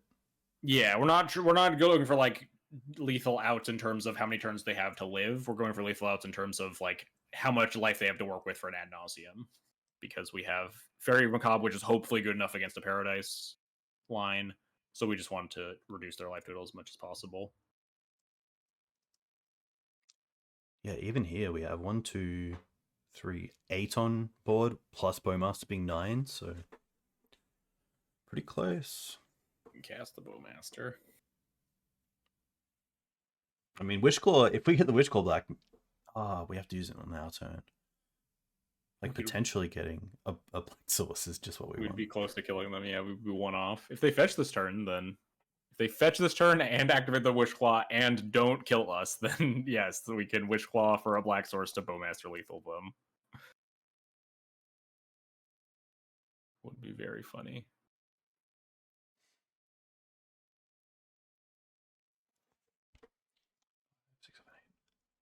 Even like Thoughtseize, I assume they wouldn't Thoughtseize unless they're going to win this turn, but... Yes. Alright, well, there's the fetch. Yeah. I'm pretty happy seeing the fetch, because they did have a shuffle through the Wishclaw as well, if they were going to win this turn. Yeah. So, like, it's 1 less spell they have. Yeah, it's 1 less life they have to work with if they need to use it. And this does mean that if they do crack this fetch and don't kill us, it means that we have outs to draw black source for lethal. But they also know that, because they have perfect info right now.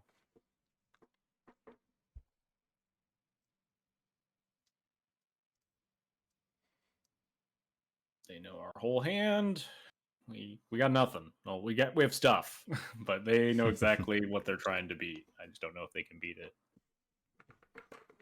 I hope they can't. This is a long enough tank that you start to gain hope.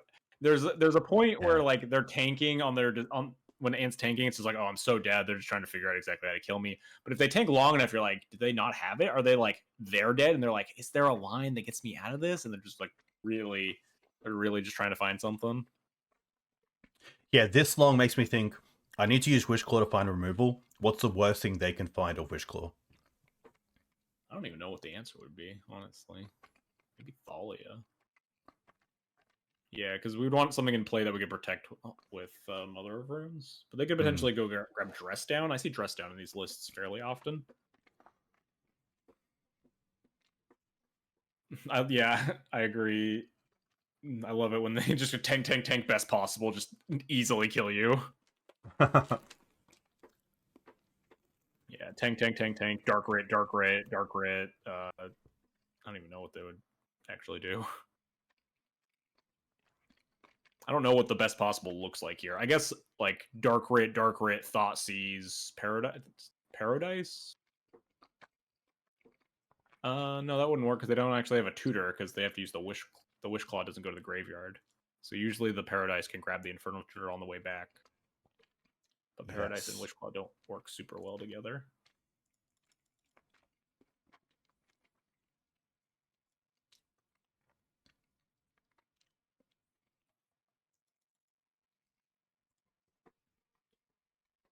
I'm pretty stoked. I'm pretty stoked with this pause. I reckon they got the notepad out. What you got? Card? Are we dying? Oh, one of us is going to lose this turn.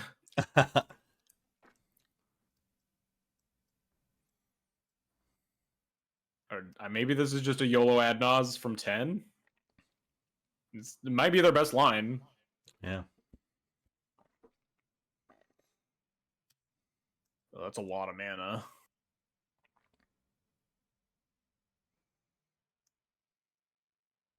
Wait, but they... Oh, no, yeah, they can crack. Oh, wait, maybe they tutored the LED? They had something in hand already?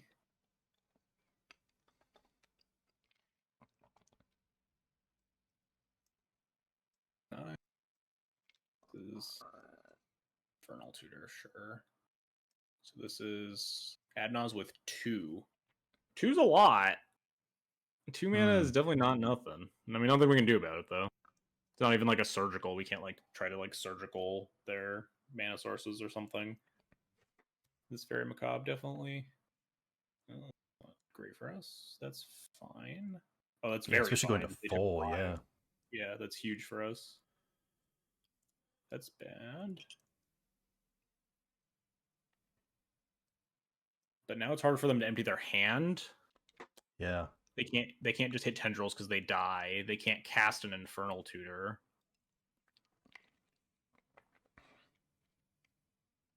That Paradise was a big hit for us. Yeah, 5's a lot, especially when you're at, what, 9? Yeah.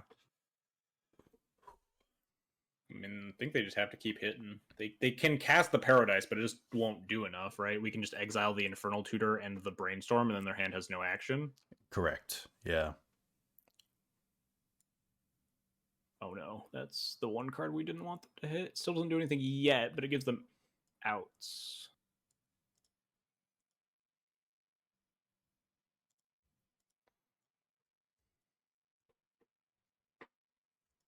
Hit Tendrils. Just hit Tendrils of Agony.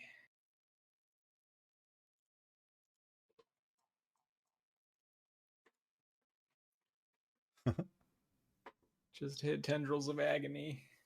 Please, I'm begging you, opponent.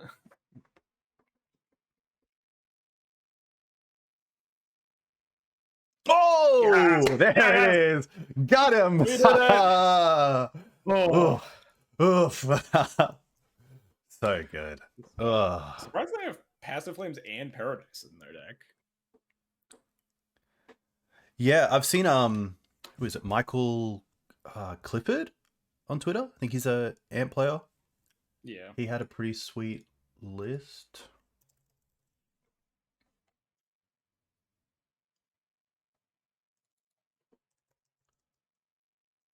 If the opponent had Cyrus's list, this wouldn't have happened. Yeah, I think Paradise Lost kind of just killed Past in Flames, or so I thought. It's kind of weird. I wonder what the use cases of Past in Flames over Paradise are.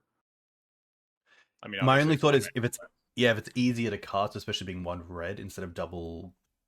Yeah, that's true. The double green can probably be a little tricky. Ooh, Schultz. Cube. This is a little bit. Is it Tim? If he's on land, yeah, Tim Schultz. He's usually on lands, I think. We lost the die rolls. This hand would be a lot more exciting on the play. We'd like potentially Thoughtseize an engine. But like we can't really mulligan into a good hand against lands because most of our hands are just bad against lands. I think you just have to keep and hope this Thoughtseize somehow does something. The issue is that it just never does because they can just cast Exploration on the play now. So yeah, this was a die roll we really wanted to win. Yeah, I think we just instantly lose. Like, we might actually just be dead. I guess not necessarily. They need Loam to pair with the Saga. I would fetch basics here to not get wastelanded out of the game. You would cast the Thoughtseize? I was about to say, we could, I guess, Thoughtseize them, but what are we trying to hit with the Thoughtseize? Yeah, like a Mox they would have cast, an Exploration they would have cast. We don't want to hit a Loam. Try to get Mom online if he's on the P-Fire version. Yeah. Yeah, that's the issue with Thoughtseize. This is like the one bad matchup for Thoughtseize is like when you're on the draw versus lands, Thoughtseize is pretty terrible.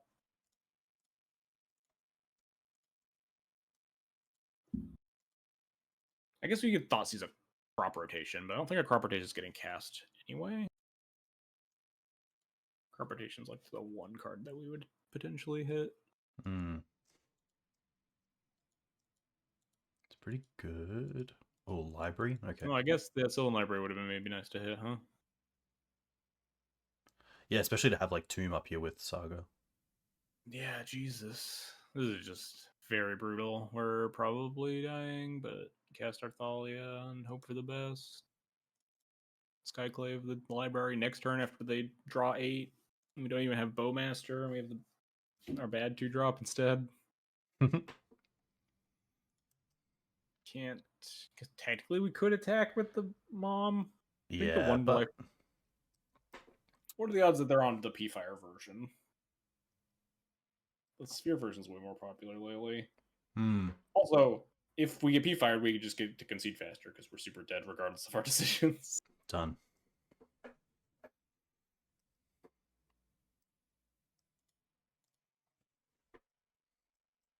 think if they untap and cast Life from the Loam, then we can concede.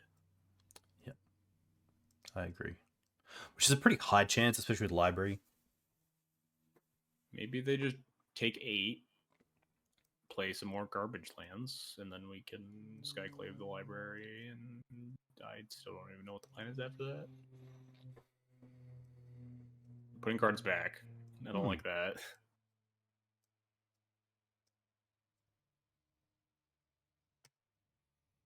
They are at 11.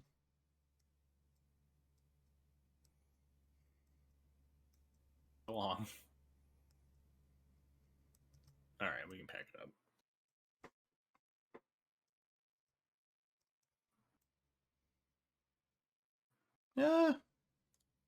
Yeah, because trample. I mean, we could like recruit a Solitude and then give them 20 life, and then they draw infinity cards off of library, and then we're really not constructed well to beat lands at all.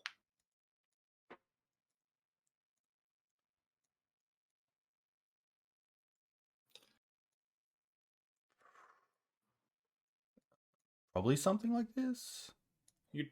Thoughtseeze maybe. Thoughtseeze is okay on the play specifically because of like if we get to Thoughtseize the exploration that game, then there's a decent chance we can actually win. Okay. So we could maybe keep in thought. It's obviously terrible to top deck, but I mean, Bowmasters isn't that good either. I think that's fine. And then when we're on the draw, we can cut the Thoughtseize and bring the Bowmasters back in or something. Yeah, cool. Jitte? Jitte's fine. It's not great, but it's better than the cards we cut, I think.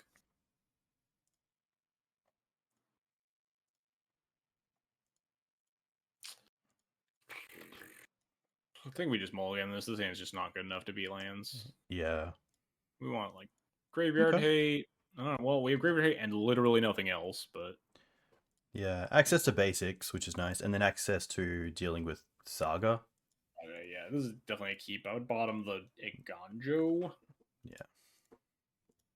Leyline them, play a land, say go. We can Wasteland a Saga. We have Surgical if they have like Force of Vigor for the Leyline.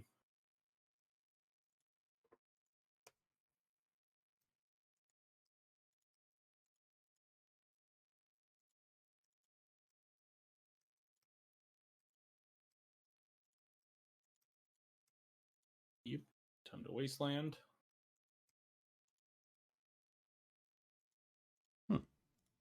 That's actually...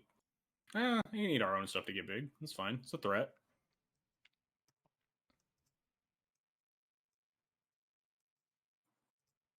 It's a little awkward if they have Force of Vigor. Just mana. Are we just going... Oh, okay. Never mind. We're going for that. Are we just going... Are we going for black? Like swamp and then basic? Well, so there's not going to be a lot to eat, so I think it's fine to have basic here. So it's like Swamp Plains. I don't think we're going to need multiple white mana. Yeah. This is going to be annoying when we get Source of Plowshares. But it's also annoying if we get Force of Vigored on this Lion Sash, so I think this is fine. Ooh, no plow. Good. Nice. Alright, that's less good.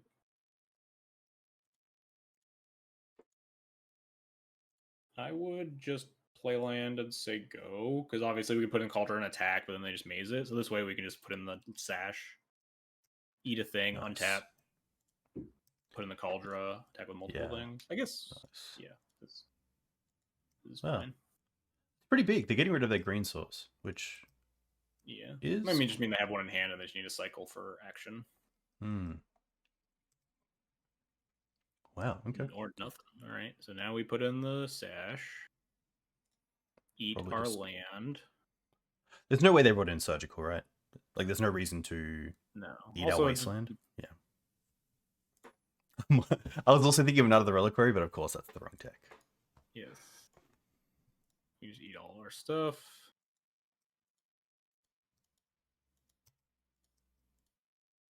Tap. Nice. Yep. And just fetch. Plains. And then put in the Kaldra with the swamp. Attack all. We are treading water. Making headway. Attack all. They maze this. We eat 2 more lands.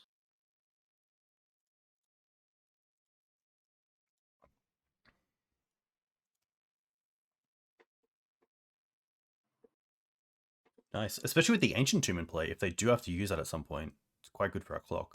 Okay. Hey, all right. Now we're doing the hard one. Huh. That's an interesting one. They obviously kept it off the back of potentially like Loam, because we had the ley line. Yeah, we could have easily had a Loam, or just like Exploration Saga is pretty powerful. Especially with Tomb. Yeah, we had Graveyard Hate plus Wasteland, which lines up really nicely, obviously. All right, so now we need to figure out. So there's an argument that like Thoughtseize is still fine on the draw, especially in post-board games where there are more reactive spells that we can take, like casting a turn 1 to like take a plow or something. We did see Library, but Library also makes me more interested in Bowmasters than anything. We could just -4 Thoughtseize plus 4 Bowmasters. Yeah. Leyline and nod to the Besiege. I mean, kind of, I guess. Leyline's like fairly stocked in a lot of the D&T lists lately, but it's for fast combo in general, yeah. It's probably at its...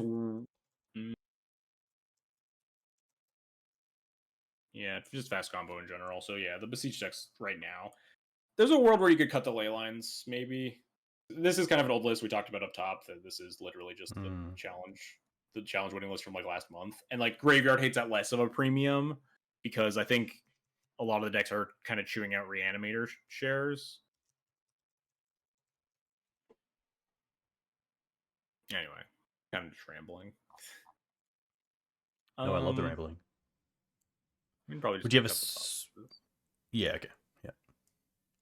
I think that's probably fine. Bowmasters. I like Bowmaster having multiple bodies to help pressure through stuff like Maze of Ith. I like it against what's it called? Sylvan Library. Here we go. Could go 2/2 split as well.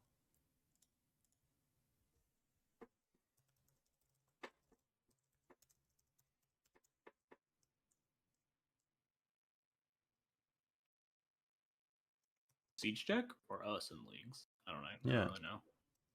Oh, mono black, not Leyline. Interesting. Yeah. I've been seeing a lot of normal, like, mono black Leyline Helm. But yeah, we haven't run into it yet.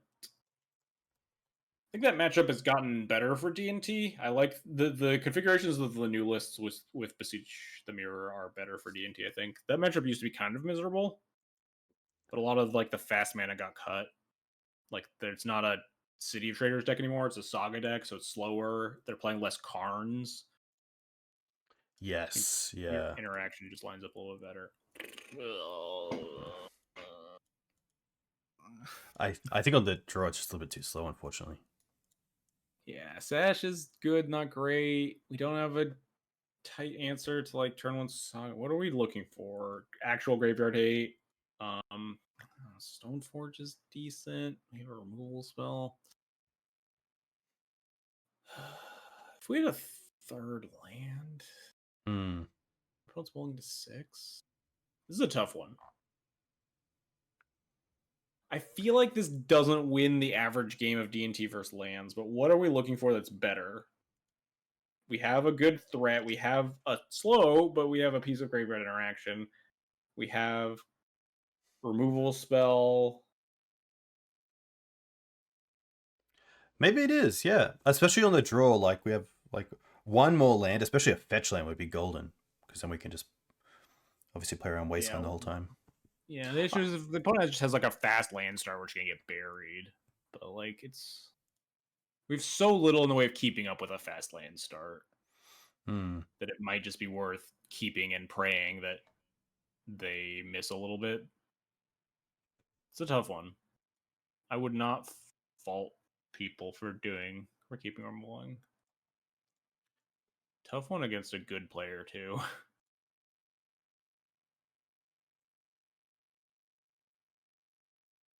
I think I keep it.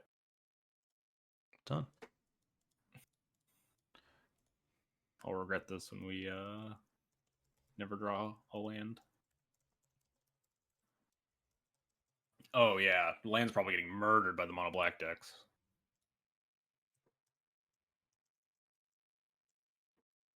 It goes to 5. All right, scary mold to 5. This might just be like Saga.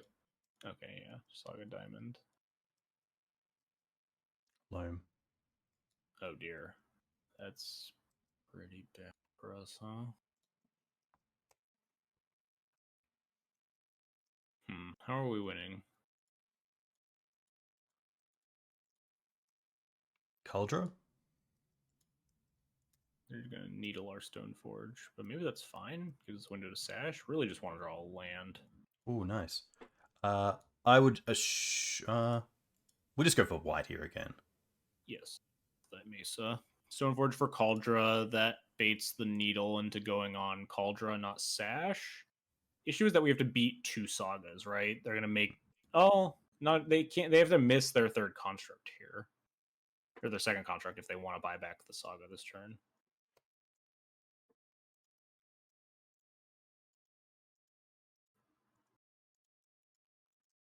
Because if they make another contract here, they can't cast the loam. Correct, yeah. They might just... Which opens up Lash, Sash eating it, which is nice. Sash the loam. Or potentially Sash the saga, depending on how this goes. If they, like, pick it up but don't cast it. They're pretty heavily incentivized to needle the... I reckon they go for loam. I reckon getting the loam back and not having it in the graveyard is huge for things like surgical, or they're probably thinking about Sash to some extent. And once you have the loam, you have saga again, so you are getting that construct down the line.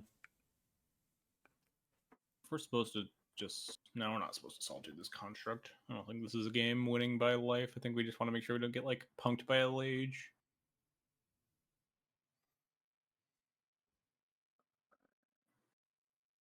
Tough one for them, yeah. You do it. Activate. Damn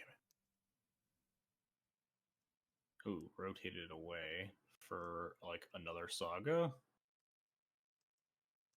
We had a surgical there, but I mean, we clearly didn't have surgical, or else we would have just hit the loam.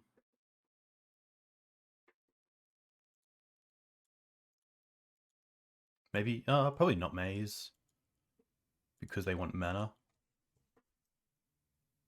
They have one floating. I guess they could get Maze and then still loan this turn. Tabernacle. Okay. Kind of obnoxious. Let's see what they do here. We could potentially... Just let the Stoneforge go? Well, if they needle Stoneforge, almost assuredly let the Stoneforge go. Yeah.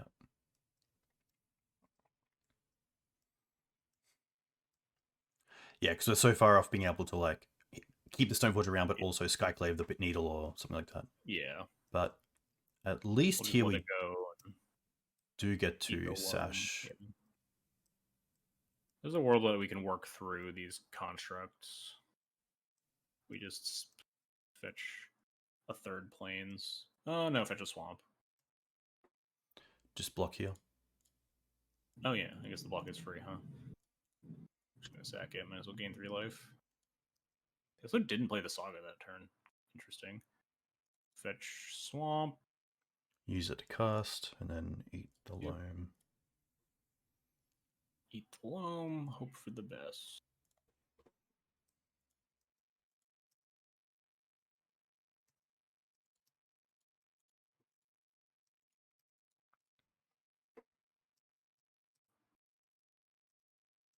We might want to Solitude this construct now. We do. Wait, what did they pick up off of the? They have a Wasteland we know about, right? Correct. Wasteland, Wasteland Karakas, Saga. and Saga. I think Karakas is the last card. Okay, so we know Wasteland Saga has 2 of their cards. Oh, they do have P-Fires. Good to know about.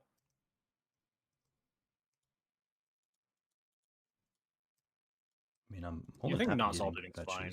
We can end up just blocking this. You just pay for it with the swamp and then play land and say go. Ooh. Ooh.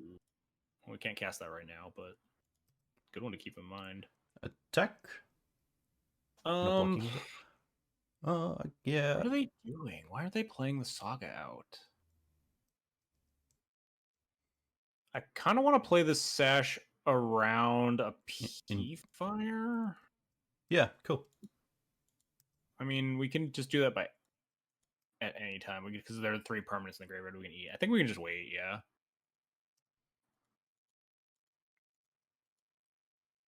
It's an odd game.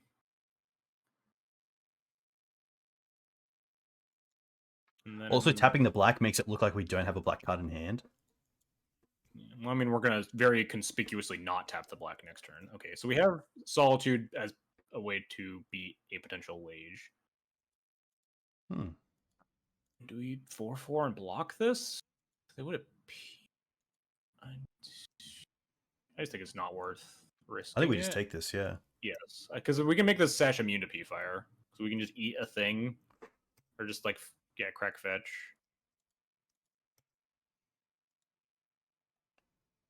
Yeah, get another Plains. We know 2 of their cards in their hand are Wasteland, Saga, so there's only 1 unknown.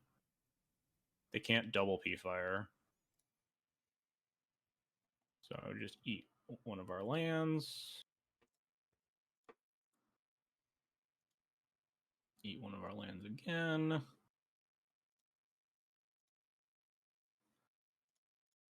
Yep. Eat one of our lands again. Get to 4/4. Cool.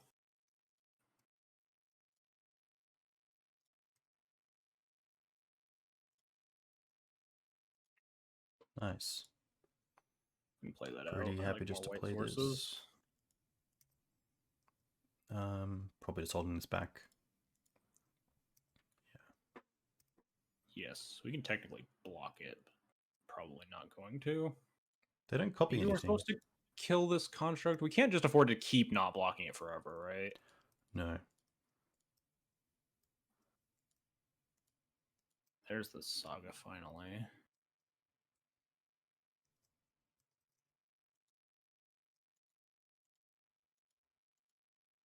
So we could technically block this, and if they do have P-Fire, we can Solitude on nothing. Kind of insane.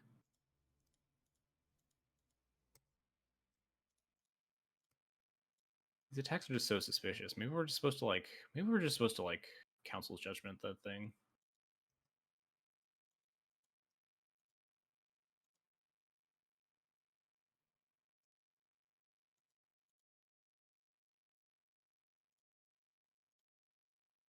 I think we're supposed to do this.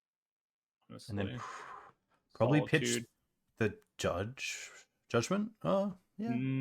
Pitch the Skyclave, maybe the judgment we want to potentially clean up constructs.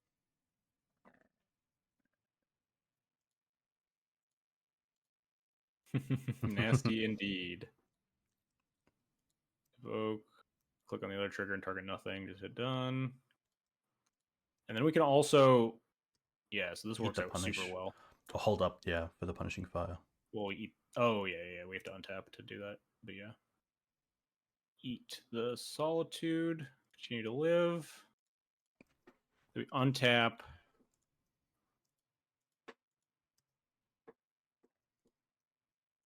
Yeah, this is all fine. Yeah. Now we untap and use the Eiganjo to pay for the Lion Sash. So it's wastelandable. Man, Lion Sash this game has been excellent. Now we beat him down. A land would be fantastic. Yes. And we just want to use it It's straight away very good. because it allows us to hold up agent, but also double for punishing Yeah. fire. And we can attack here. Yep. I would on upkeep try to eat the punishing fire. It's maybe a little dangerous against. No, we want them to cast Crop Rotation. So yeah, they might activate the stage on the saga. That's okay. Fine. I guess we just punishing eat. fire now. Yeah. And then we can flash an opposition, take their saga tutor. Yeah. Oh no, it's at 1 right now. Never mind. Correct. Yeah. We still flash in the opposition.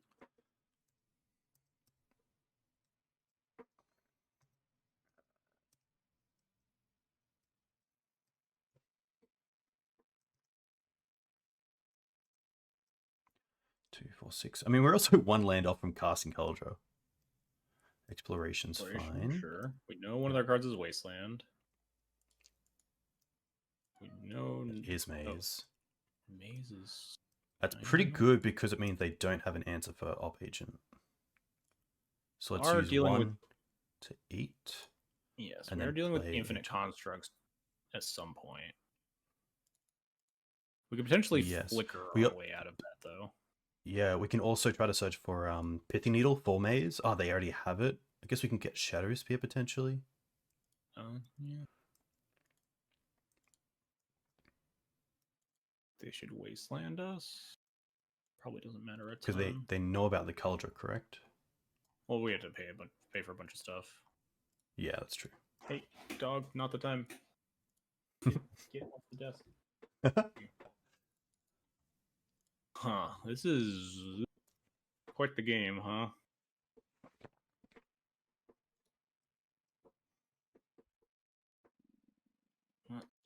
Okay. Definitely annoying. Probably just like this. We still have double white.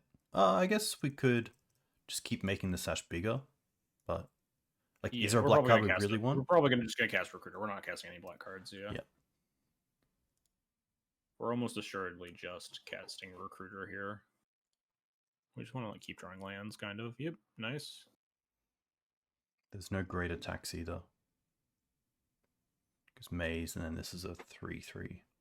Yeah, recruit. I think we just recruit recruit Flickerwisp. Because then we can Flickerwisp out their Maze and potentially get in with. Or I was gonna say their Thespian Stage Saga. Ah, gotcha. Yeah, nice. Because their saga's gonna die.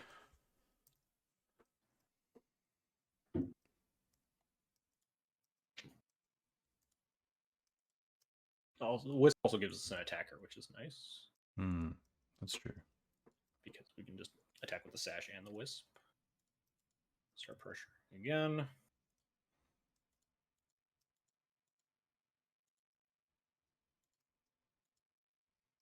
Take whatever looks the best in there.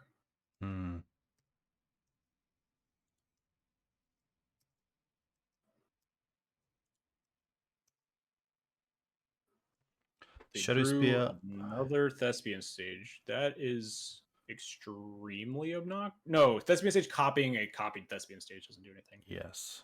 Haywire Might, we can't do anything with. We could map for Wasteland. Oh, yeah, maybe grabbing the map for a future turn might be the best play. I don't think we'll do it soon, but I'm fairly confident if you activate stage targeting a stage that it's copied a saga, then it just becomes a stage. I'm not 100% sure, but I'm like 80% sure. Even stages becoming mazes are a bit of an issue. Yeah, it's not the end of the world. We mostly just want to stop getting infinite constructed. So we're just gonna fetch and we're gonna get attacked for a bunch next turn, right? Kind of gross. We do have lethal if we can survive, though. Do we care about the Recruiter? We kind of care about it to block, and our mana doesn't matter. So Okay. yeah, I would pay for all.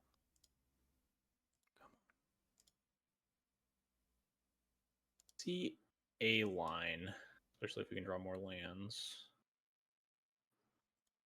Okay, that's good. Yeah, play Karakas, leave up Karakas, Flickerwisp the Thespian, the Saga stage. This one. Yes.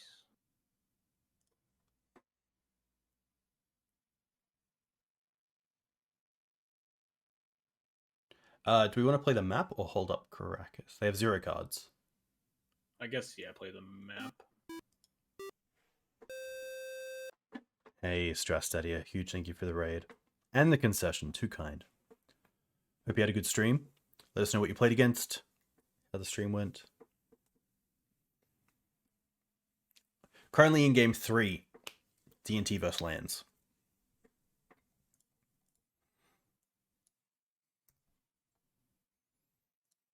Target that.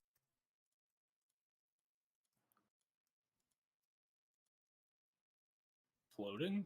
Do they think that it works like this? I'm pretty sure this doesn't work. It does? Does. I'm interesting. I think we might still be okay. We might be able to maneuver a win with Flickerwisp in the air by slowing them down that much.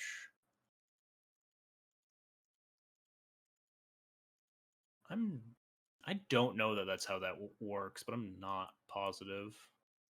I'll definitely ask about that with my judge friends in the future. But we can potentially maneuver a kill.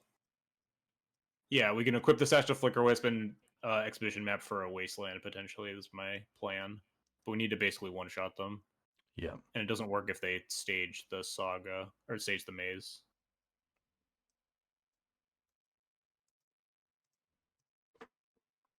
If they attack with both here, that's just terrible for them. Yeah, other than punishing fire, it doesn't really matter with our life total at the moment. Right, so we protect everything, hold up 3 white. They have 1 card left, so maybe I should keep up the Karakas. Yeah. But that's, oh, sorry, that's on me. Yeah. They can't crop rotate for tips anyway. Yes, correct. There we go. Yeah.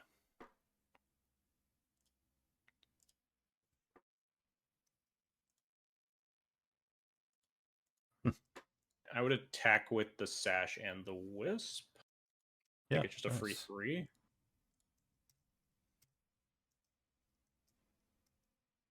And then hold up Crack Map and Sash. Yeah, potentially. Or just like eat more things. But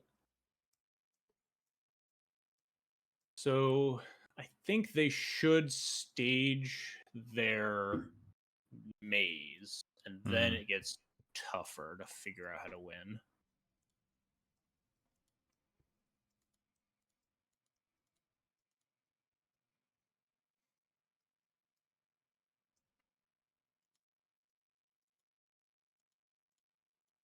Wow. I think they're just making you waste a mana here, because you just kill them both otherwise. Unless their last card is Punishing Fire? No. Only then we still 2 more things, yeah. I think they're just forcing the activation. Of course. Yeah.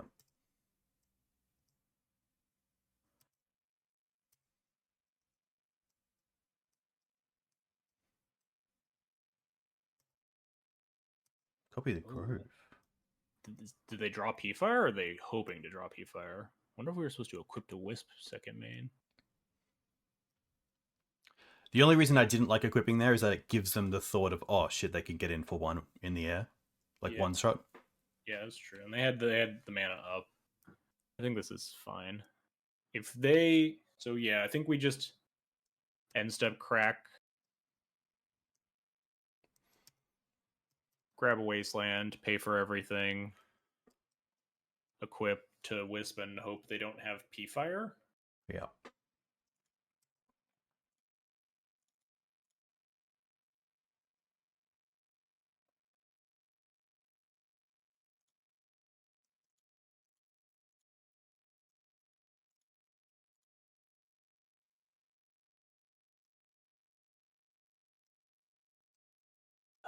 2 unknowns. But like there's so many misses in their deck.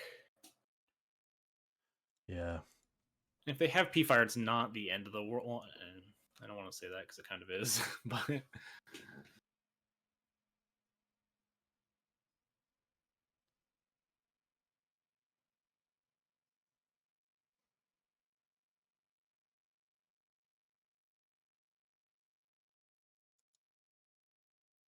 are they seeing the writing on the wall? Hopefully. That's our plan. It's the only thing we can do to win this game. We have 5, 6, 7 mana, so we pay 4. We have 3 left. We equip, and we still even have 1 white up. We attack them for exactly 11. Gonna use something now. Oh, no P-firing the Wisp. Okay. All right. They didn't make us pay for it first, which is kind of peculiar, but sure. Oh, they want to buy it back. Yeah. So they can kill the Oppo afterwards. But this means we can eliminate the Saga forever, right? Yes. But it means that they can kill our opposition agent, but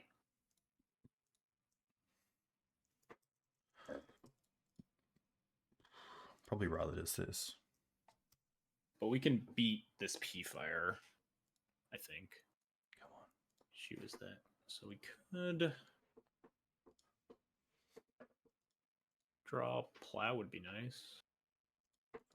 Nope.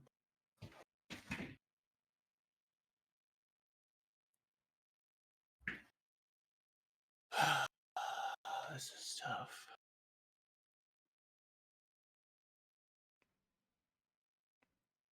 Yeah, I think we're definitely getting rid of the Yeah, Saga we just here. have to wasteland that.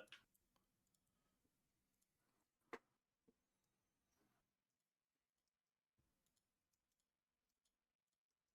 think then you just play the Vial. Vial for Yorion might come up at some point.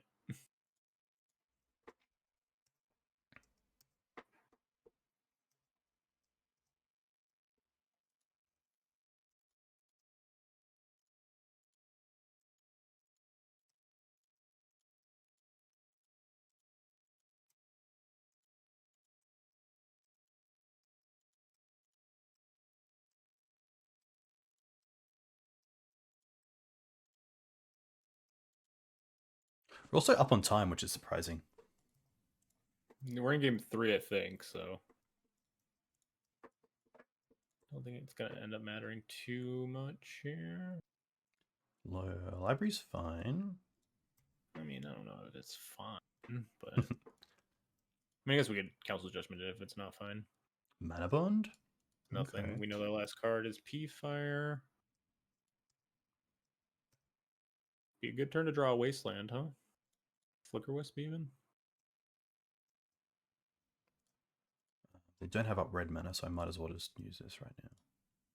Yeah, they have nothing up. Probably end up having to just Council's Judgment the Sylvan Library, but we will draw, see if we find something cooler.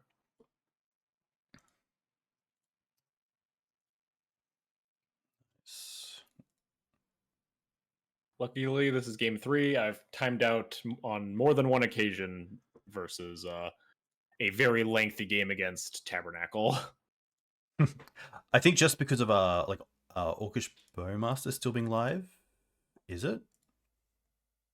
Yeah, we have them in the deck of the Thoughtseizes. May I imagine if we drew a Thoughtseize? Oh, that's pretty good as well. Ooh, oh wow, that's extremely good. This turn just taking out the library, yeah. And then we just immediately Karakas and pick up the Loran to protect it from the P-Fire. Yeah. Nice. This way we can snipe construct tokens and start attacking now. Not that we can attack for very much because we're going to get our creatures all killed by the P-Fire, but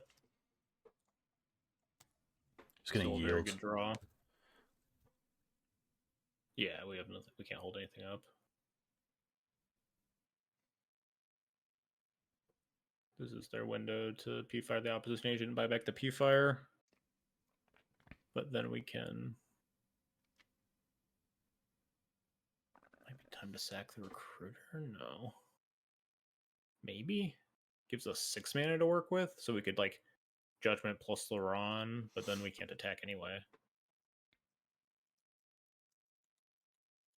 They're not killing the opposition agent. All right, that means that we can potentially eat the P-Fire, sure. Right. 1, 2, 3. Yes. I guess because of the vial, I didn't need to hold up a black source this turn. It's a little misplay. It's fine. We're probably just going to cast Loran on a construct, I think. Well, that'd be nice against the P-Fire, huh? Maybe we're supposed to shift gears and cast the Mom this turn.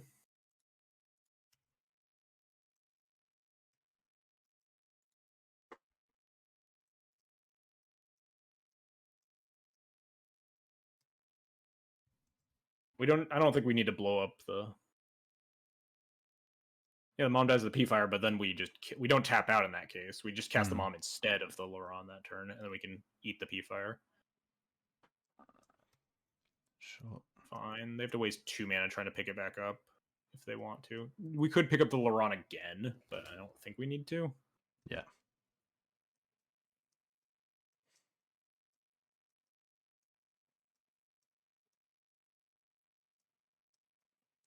Yeah, it's pretty nice because it means the Tab and the Maze now tap for mana. We have a lot more mana. Try to get it back. We might as well try to eat it. I'll use the other one, sure. Even the 2 life is quite nice for us. Like they just wrath our board, but that's fine. If we can just draw an out to this maze, then we just kill them. And we get to free up our mana. We can just cast like Batterskull. Oh no, that doesn't kill Sash. That kills non-creatures, right? Yes, non-creature artifact. All right. Okay. Oh, mini panic attack. All right, not equipping this Lion Sash anytime soon. They're also not killing our stuff. Okay, sure. Feel like reconfiguring.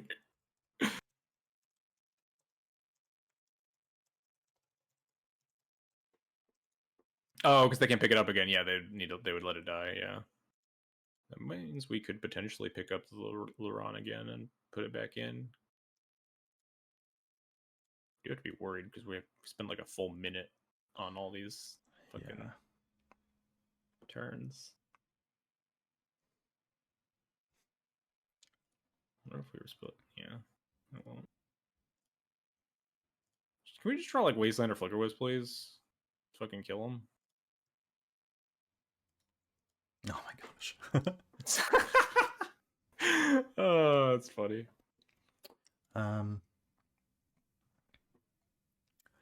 Just cast the Mom and say go. Yeah.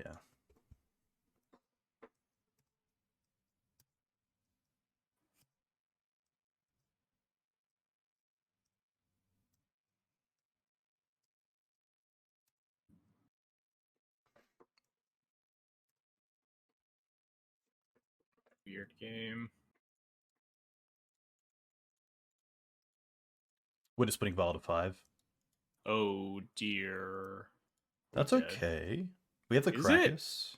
Oh yeah. Never mind. Whew. Thanks for sanity checking me. All right. I would hold priority. No, not yet. I would hold priority, activate Vial, and pick up Karakas, or pick up Loran with Karakas. No. So you hold control. Yes, hold control, activate Vial. An unsuccessful attempt. Oh my gosh. Well, now I would eat like one thing, so they can't just like P-Fire or stuff.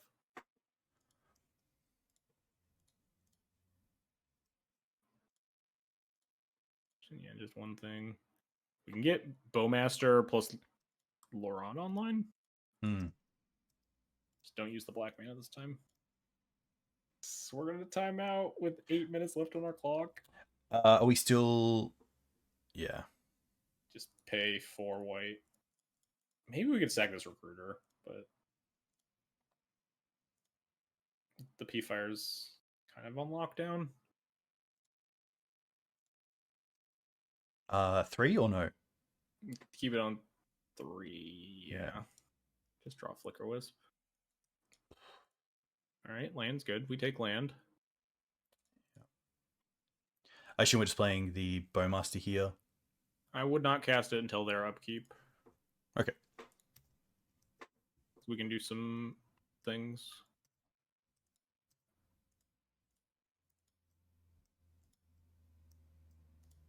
All right, let them pay.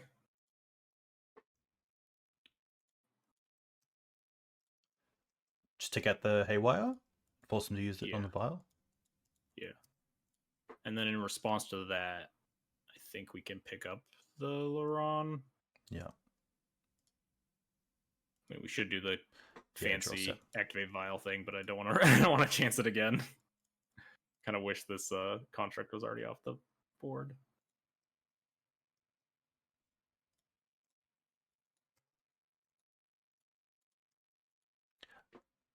Green, sack it. Oh, so now we can just do it the normal way. We can just pick up Loran normally now.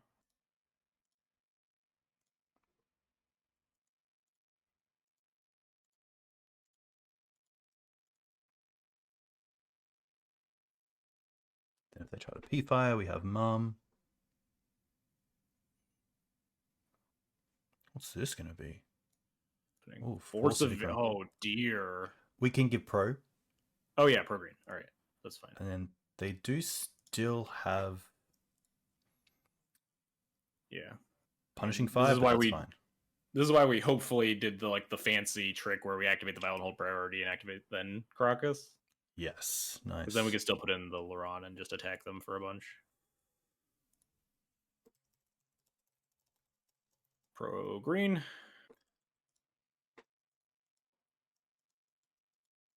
Yeah, we might have game here now, hopefully.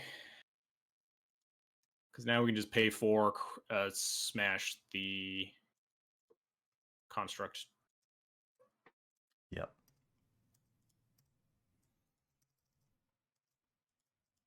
And then start attacking. Might as well eat here.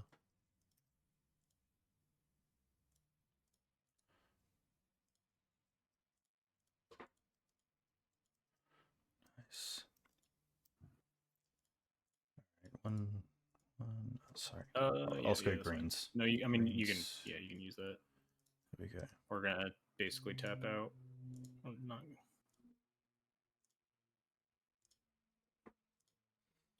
I don't feel comfortable just yet. Doesn't do anything. We can attack them for 2 now. All this work. Nice.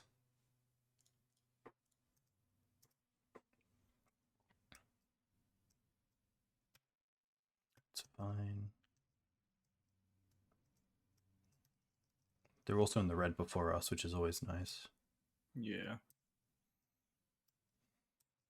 Crazy.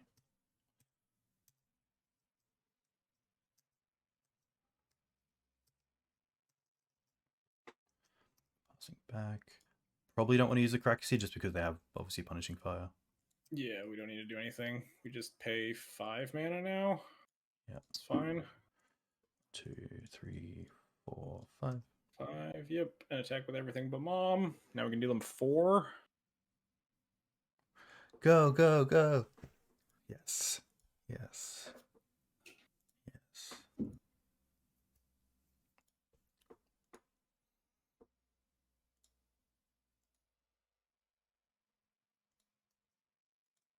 Land? Oh, okay. 1,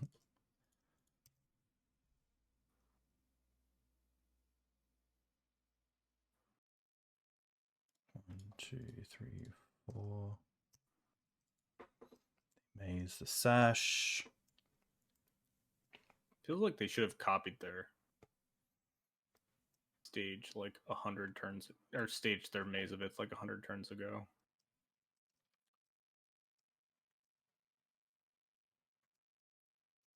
Yeah, because we've only found one wasteland, right? And the only wasteland we found was off Expedition map. Yeah.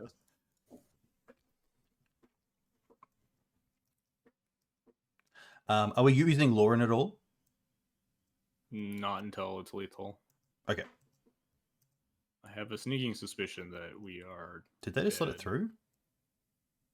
Oh. What's happening here? They can still miss. Okay, there we go. Feel like I they have a suspicion that we're gonna die. 2?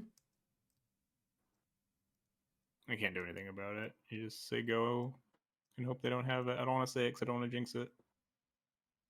That's what they have.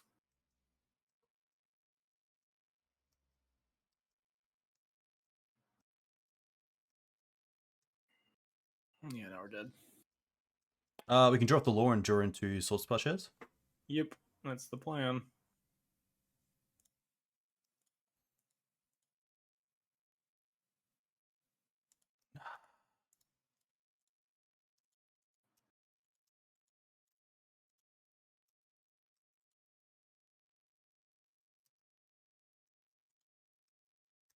There was really a good way to play around this. I was just trying to kill them as fast as possible. We were just like drawing actual nothing. And cast Fairy to block if we weren't at 13 and dying this turn, yes. Yeah. We could have, if we didn't tap the Swamp. we could have main phase activated the Yorion and then Yeah. cast the Fairy Macabre. But no, then we die over. No, yeah.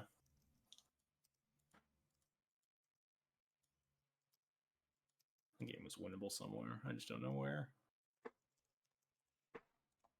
Tough.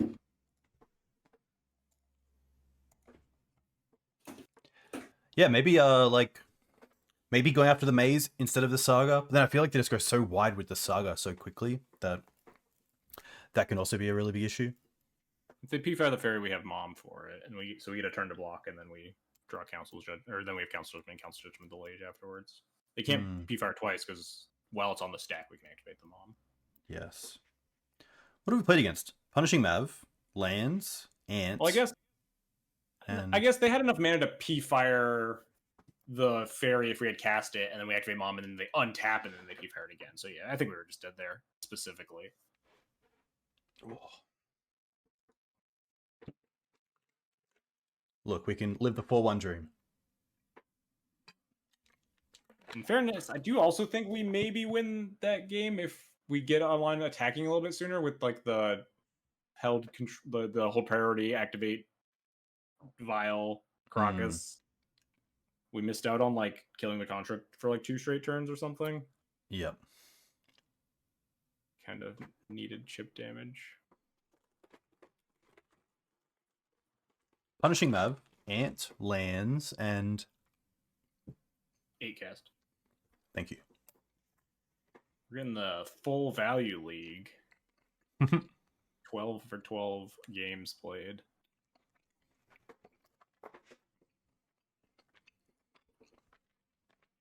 I mean, that game was like 100 turns of Yon. Like, you're gonna have to be more specific than like there was an opportunity to judge it, because like we were also like leaving up Lion Sash mana on a lot of those turns, and like we drew Loran, and we're playing to like Loran down the constructs a bunch. So like there's a lot of things that could have been happening. There definitely were points where I was thinking about Council's Judgmenting it, but at some point, like fairly reasonably into the mid game, we did draw the Loran, and my plan was just to like Loran Karakas down all of the constructs. Yeah. Interesting that they wastelanded the Karakas in our main phase without us playing a land drop, because if we had another one, we could have played it. That's true. They did fuck up there.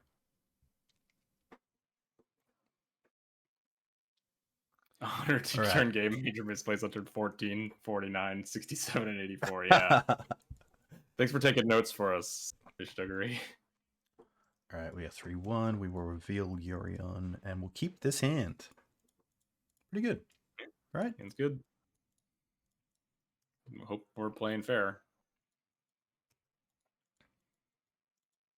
Or I hope they show and tell on an Emrakul on turn 1.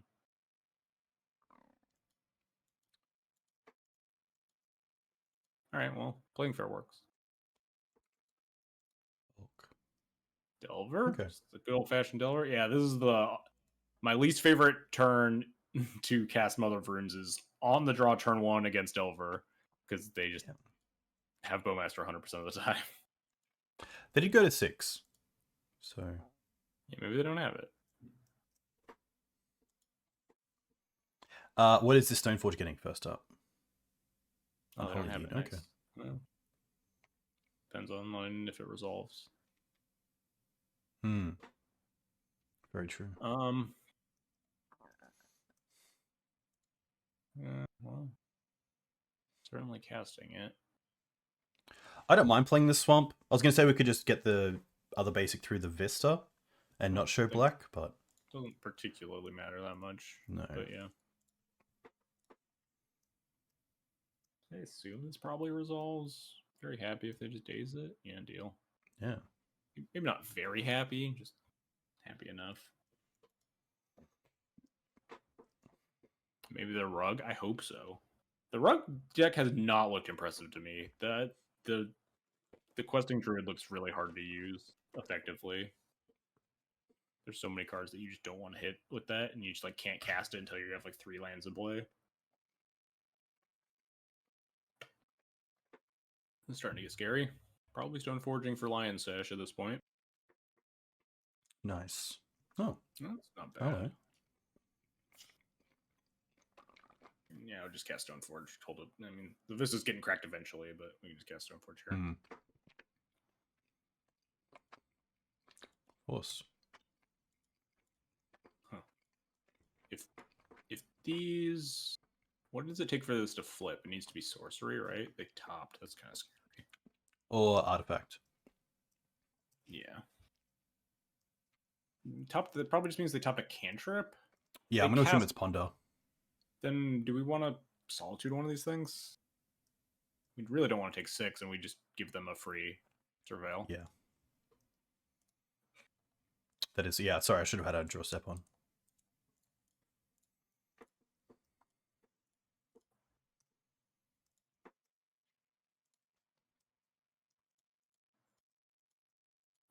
And we untap Recruit Tumbling. Topped on Ponder. Don't love that. At least the extra Surveil didn't matter. They just kept it on top anyway. So what is that? It's gotta be like Murktide. They're down 2 Murktides, aren't they? They milled one and pitched one to force. Correct. If we draw another land, I'm down to Solitude. I'm down to Recruit Solitude anyway, just out of fear of Murktide. If we miss on land, it's a little bit scary. Because this deer, I guess we're at 18. Let's just like draw a good card. Draw land, draw a Skyclave.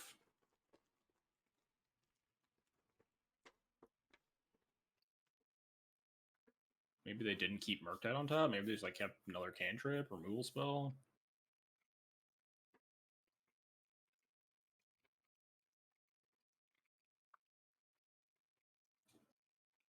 Wow. That's a nice one.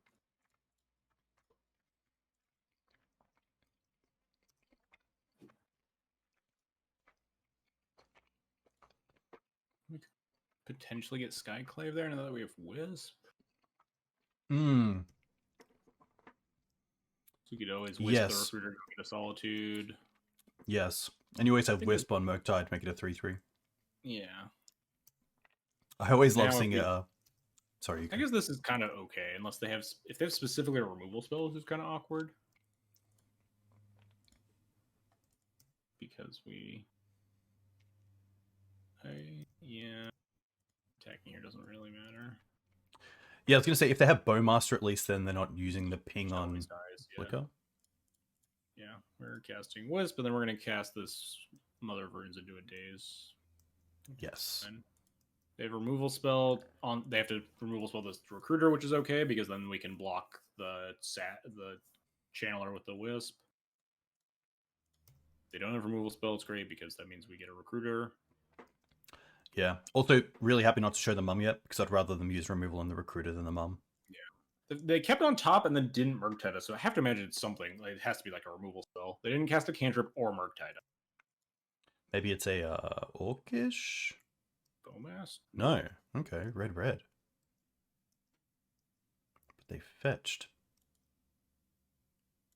Petty theft bounce. That can't be good for them. That's not where you want to be.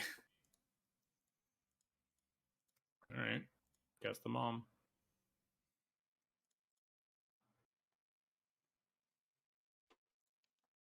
It means they don't have any other removal, because they definitely would have wanted to remove it and then like petty theft the wisp instead. Yeah. Now this DRC has to murder itself. We have Solitude, feeling pretty comfy. I guess they could Murktide first Defense. to They're keep just it. on straight blue-red, it looks like. Seek the... Oh, this is that... Oh, they're on Rug. They are on the Questing Druid. Rug with Steam Fence a little odd. Maybe a very light green splash. Just like hardcast Corian. What do they exile? DRC and Force? That's not great for them. And... Draw.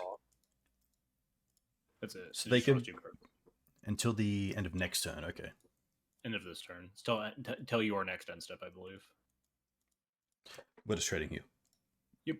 Easy trade. They're going to make another... If we draw a land, we just Solitude it. If we don't draw a land, we just recruit Skyclave, probably. Nice. Just draw a land. Easy. Easy every time. Bang. Land. Easy. Oh, pretty close. Yeah. Not land, but I'll take it. Maybe even better than land, honestly. The Solitude's just Murktide insurance now.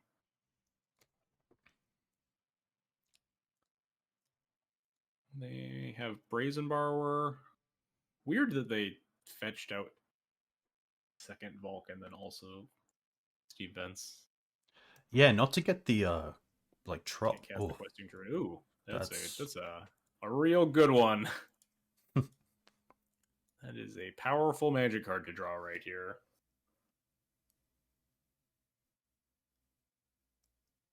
Please. Okay.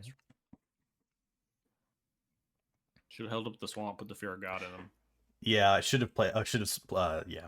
Yes. I mean, they're casting the Brainstorm there anyway every time, but it's just more funny when you get to put the Fear of God in them.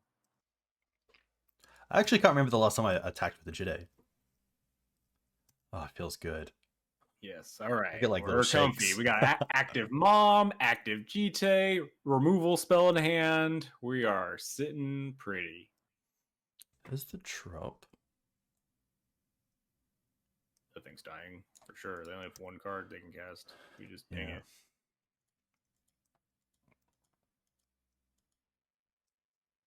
Murktide. Ping it in response to the Questing Beast trigger. Or Questing Druid, whatever. Because it's going to get bigger otherwise. Yep. I like that you say Questing Beast. just always on your mind. Yeah, the questing thing. It quests. All right. We just draw land. We can hardcast Solitude, and then they're super dead. Or that, and whatever. Easy mode. Concede. Okay. Nice. In that spot, would you attack and then recruit her for another Wisp? It doesn't matter. I think I would get a Wisp. Yeah, Wisp seems fine. Okay. You maybe get Stoneforge Mystic if you just really want to kill him.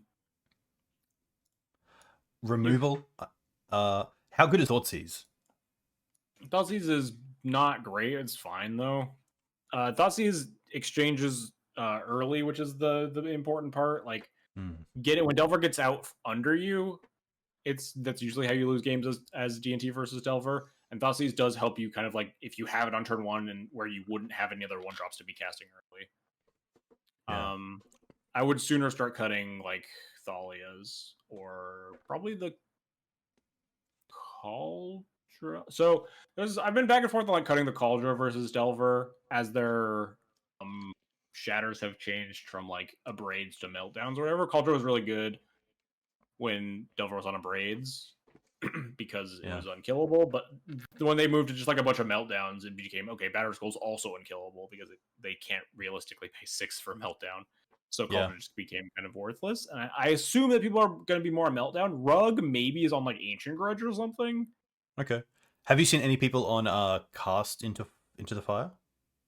The exile or ping? Oh, I've seen that on occasion, which also is, I guess, a reason to not want the Kaldra. But until we see something, I don't have strong confidence. Maybe you can just cut Kaldra and a Thalia.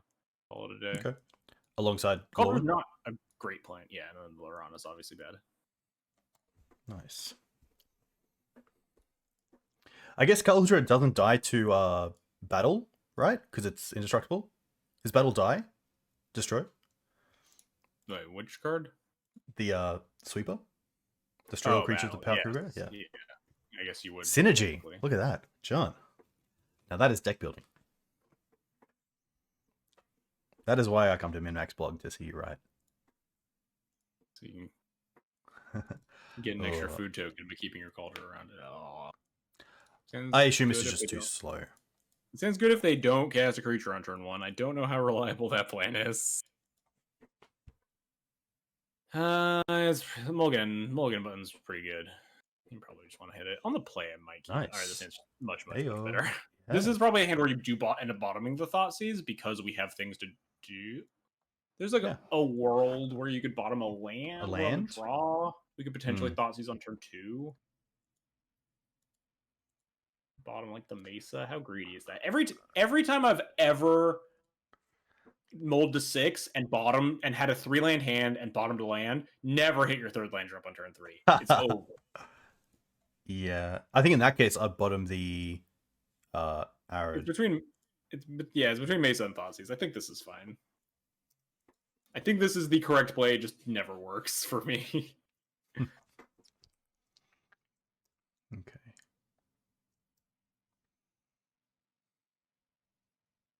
Oh, just a Delver. Nice. There we go. Look at that. We did it. Look at that. All right, yeah, just cast file. Biggest days, not the end of the world. We have a bunch of lands still. Doesn't get days. Great. I think if anything, I could have potentially gone for Prismatic Vista Swamp, so that next turn, if they miss a land drop and we draw a Wasteland, we can both Thoughtseize and Wasteland. Yeah, I could buy that. Yeah, since we're like this Prismatic Vista is definitely fetching a swamp. Yeah, that makes sense to me. I don't think there are any draws that would punish that choice. No flip is pretty huge. Yep. They're not even using their bauble to assist their flip. I guess they're using it in tandem with the Flooded Strand instead. Can we get a Bowmaster? No, but that's the Wasteland. Oh, no! the thing that you said! That's all good. I think we still like Wasteland. Thoughtseize here. Yeah, you still Thoughtseize.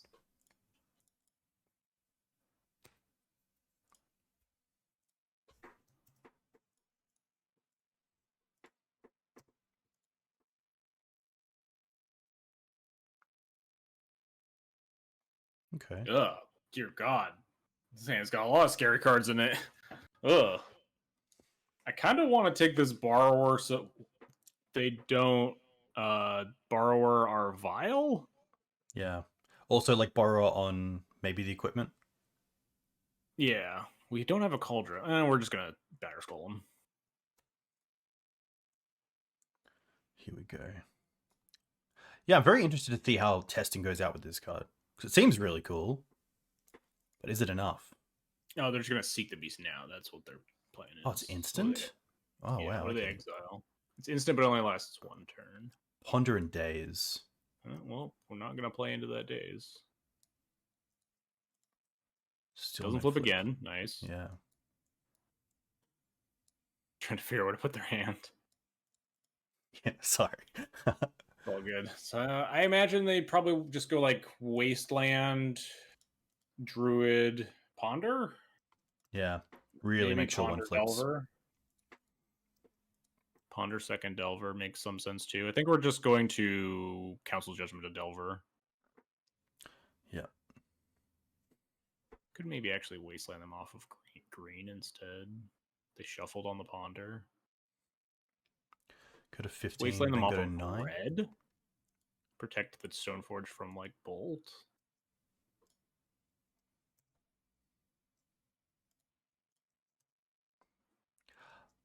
I'm going to assume. Let's look what the Ponder did. Sorry. It's the Ponder. Oh, they did shuffle. Okay.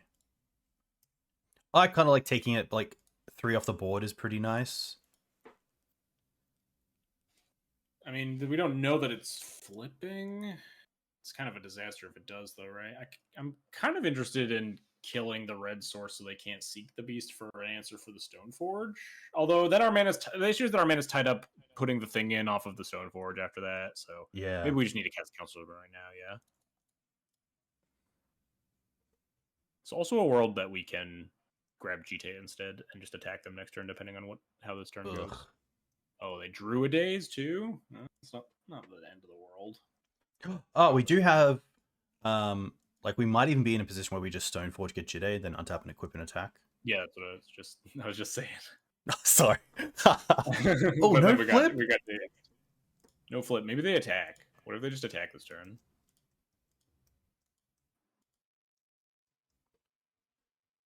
Lawrence, you started reading One Piece 2 days ago. Godspeed. My wife just started reading it. So we know none of the cards in their hand? No, we know one of the cards is a Seek the Beast. Surely no attacks mean they have no blockers. So no attacks mean that... I kind of want to just wrath them, right? With just get Jitte attack. Yeah. Nice. Take this vial. Just get him. This is just so horrible. I mean, this is all horrible if we get lightning bolted, but I'll play the land, but play land, cast Jitte.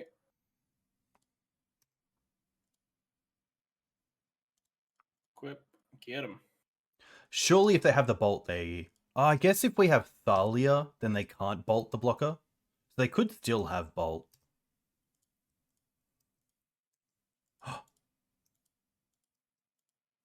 Double block? Really? Yep, what? I mean, I would kill the questing druid just in case they have a spell to cast. Yeah, that's on me. Apologies. It's fine. I would just kill the questing druid and hope they don't have a spell to cast. If they had a spell to cast, they would have just cast it and blocked like that. Yeah. Just wrath them. Take this vial up. Solitude. Yeah. Sorry, I should have thought more about those blockers. And pop out their exile because they're probably going to seek the beast this turn.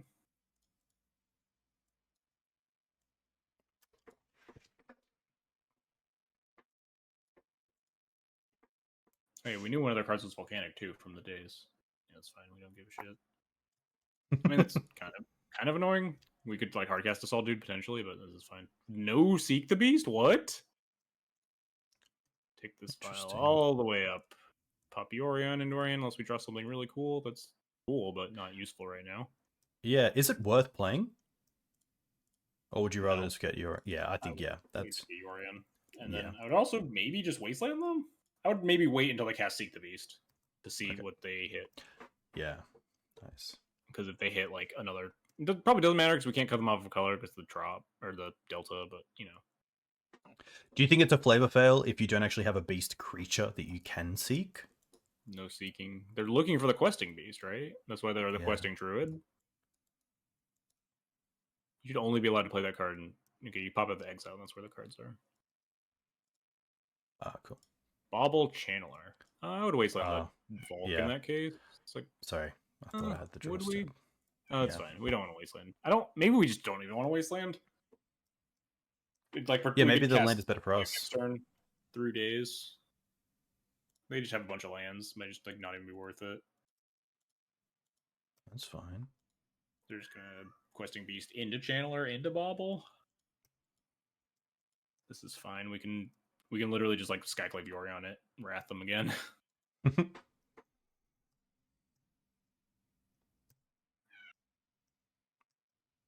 I would target the questing beast with the first trigger, and then with the trigger on the stack vial. And so if they have removal, you can just Yori unblock the Channeler anyway. 3 cards in hand after this trigger draws. Yes. It's fine. If they don't have removal, they are instantly dead. If they do have removal, they're still pretty dead. Play out our land. We could even equip now. So, Skyclave, target questing druid, trigger on the stack. Yorion. Get him. So Send our opponent to the Shadow Realm.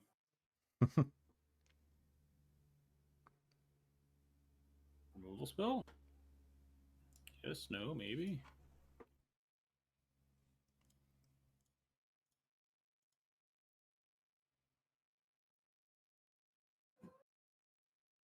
Yes, no. Even maybe. then, we still get the Yorion with the Jitte. Yeah. Yeah, and then the Dragon's Channel also has to attack into it. Yeah. Yeah, if they have Bolt, that's fine. Yeah.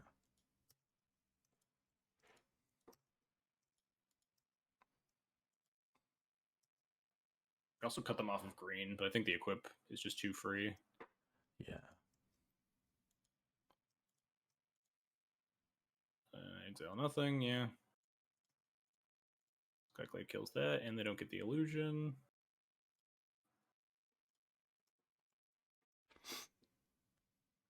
Alright, what you got, opponent?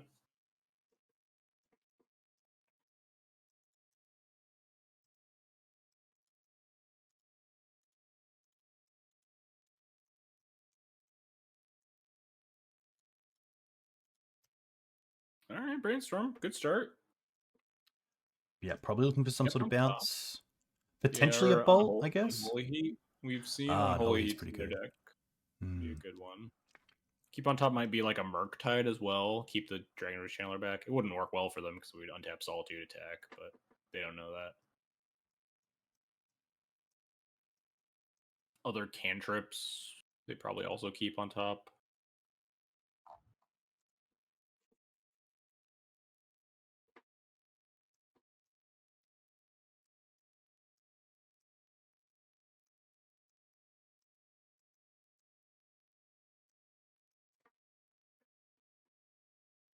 It's been cool. A lot of different matchups. 8 cast, Yeah, Punishing Mav, Ant, Lands, Rug Delver. I think Legacy's in a pretty nice spot. Yeah, a lot of exploratory decks too.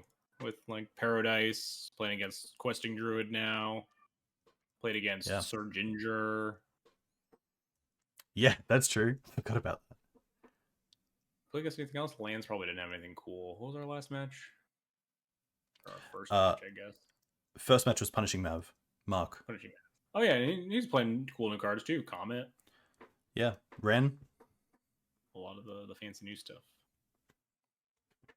Big shout out to Mark. If you do like Maverick content, definitely check out twitch.tv/strassdaddy. He's on pretty regularly. I think maybe 3 or 4 times a week. It's also coming on the Green Sun Summit, right? He is tomorrow morning after Michael Mapson. Should be pretty good.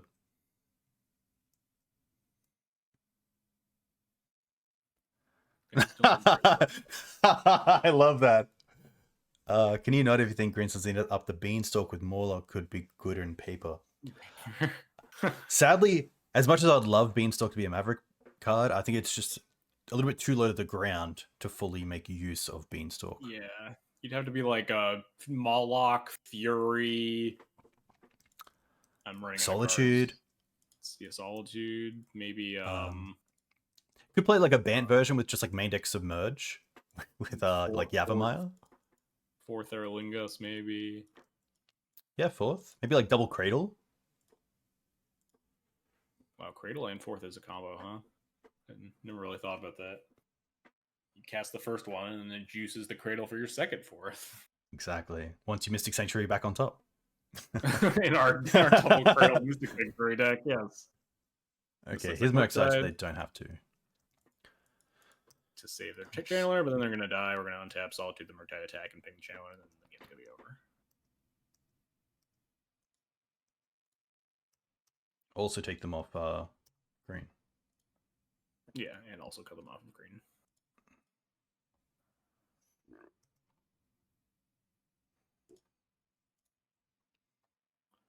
Dead.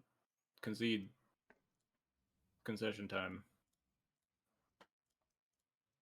This also protects our Yorion from a Unholy Heat for the rest of the game. Nice. Thanks. Thanks, Fish Duggery, for the transcribing. Ping the thing. You can cast your Vial if you really want to, but cannot imagine a game action mattering less.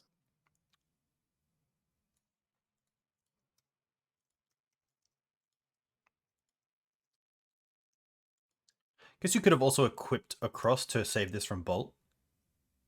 Yeah, I think given that the Yorion is just so hard to answer, I think I'm more focused on keeping the Yorion alive.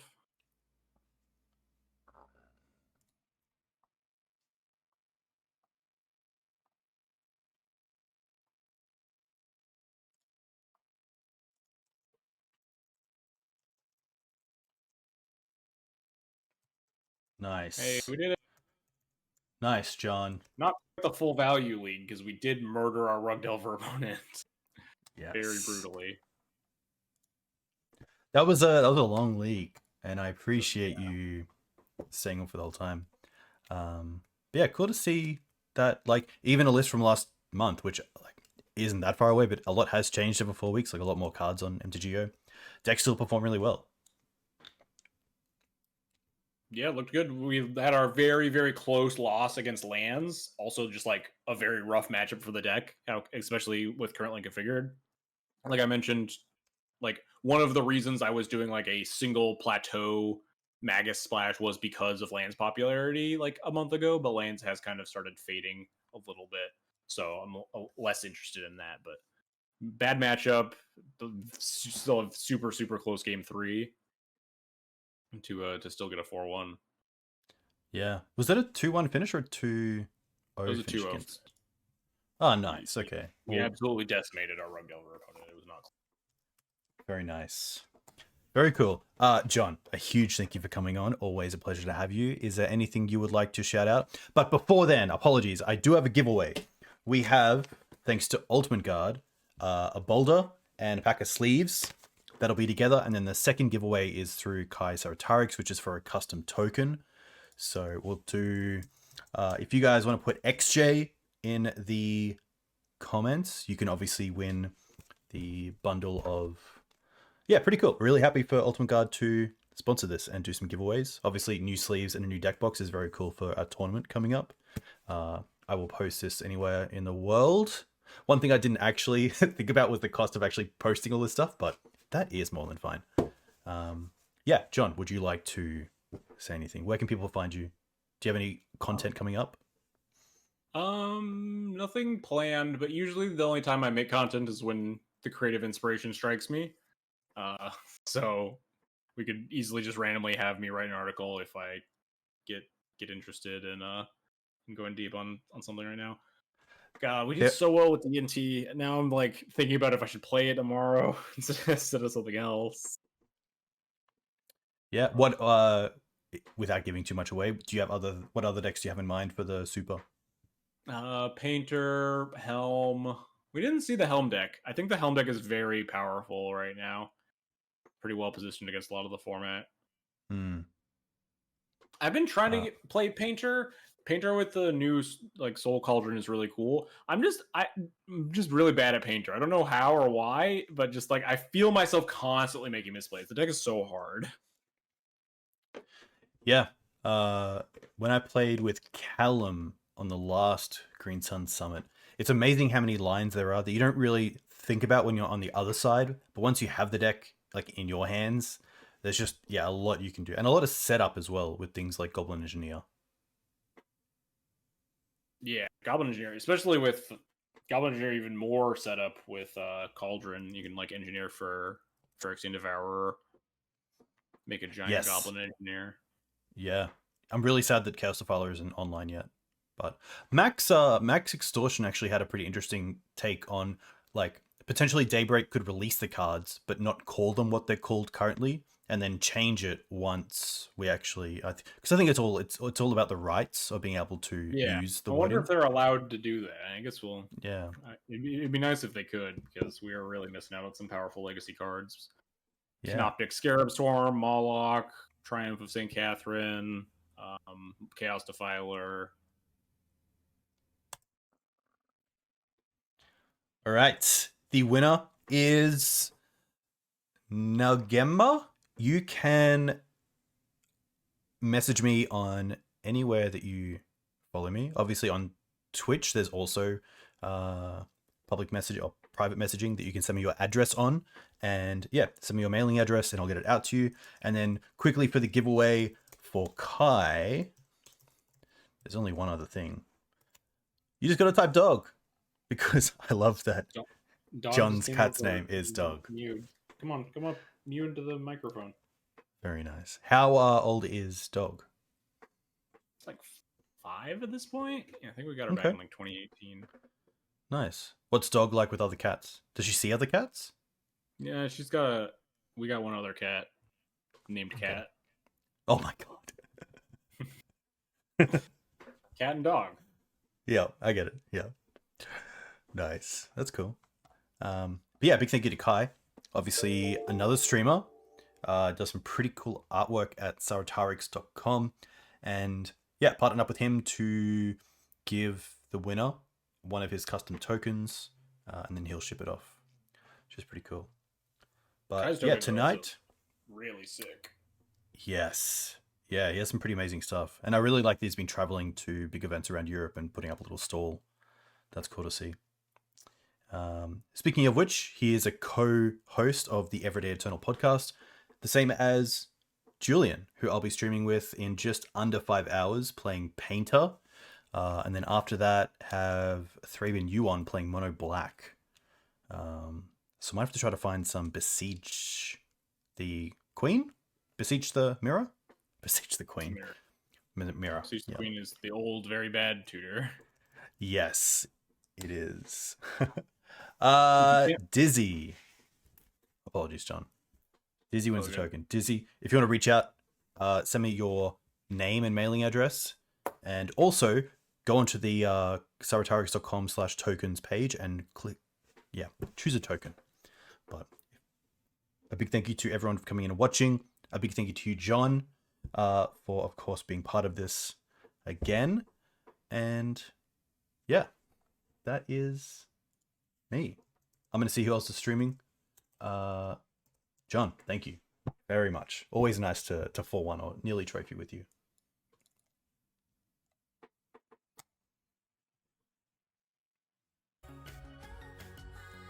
I think he's gone. I'm going to send you guys over to Caleb's. Sorry. No, that's all good. So it's the perfect time to end the stream because Dog is like freaking out right now. Nice. She needs attention. Nice. Enjoy your evening. Enjoy your weekend ahead. And I'll catch you soon. Perfect. Thank you.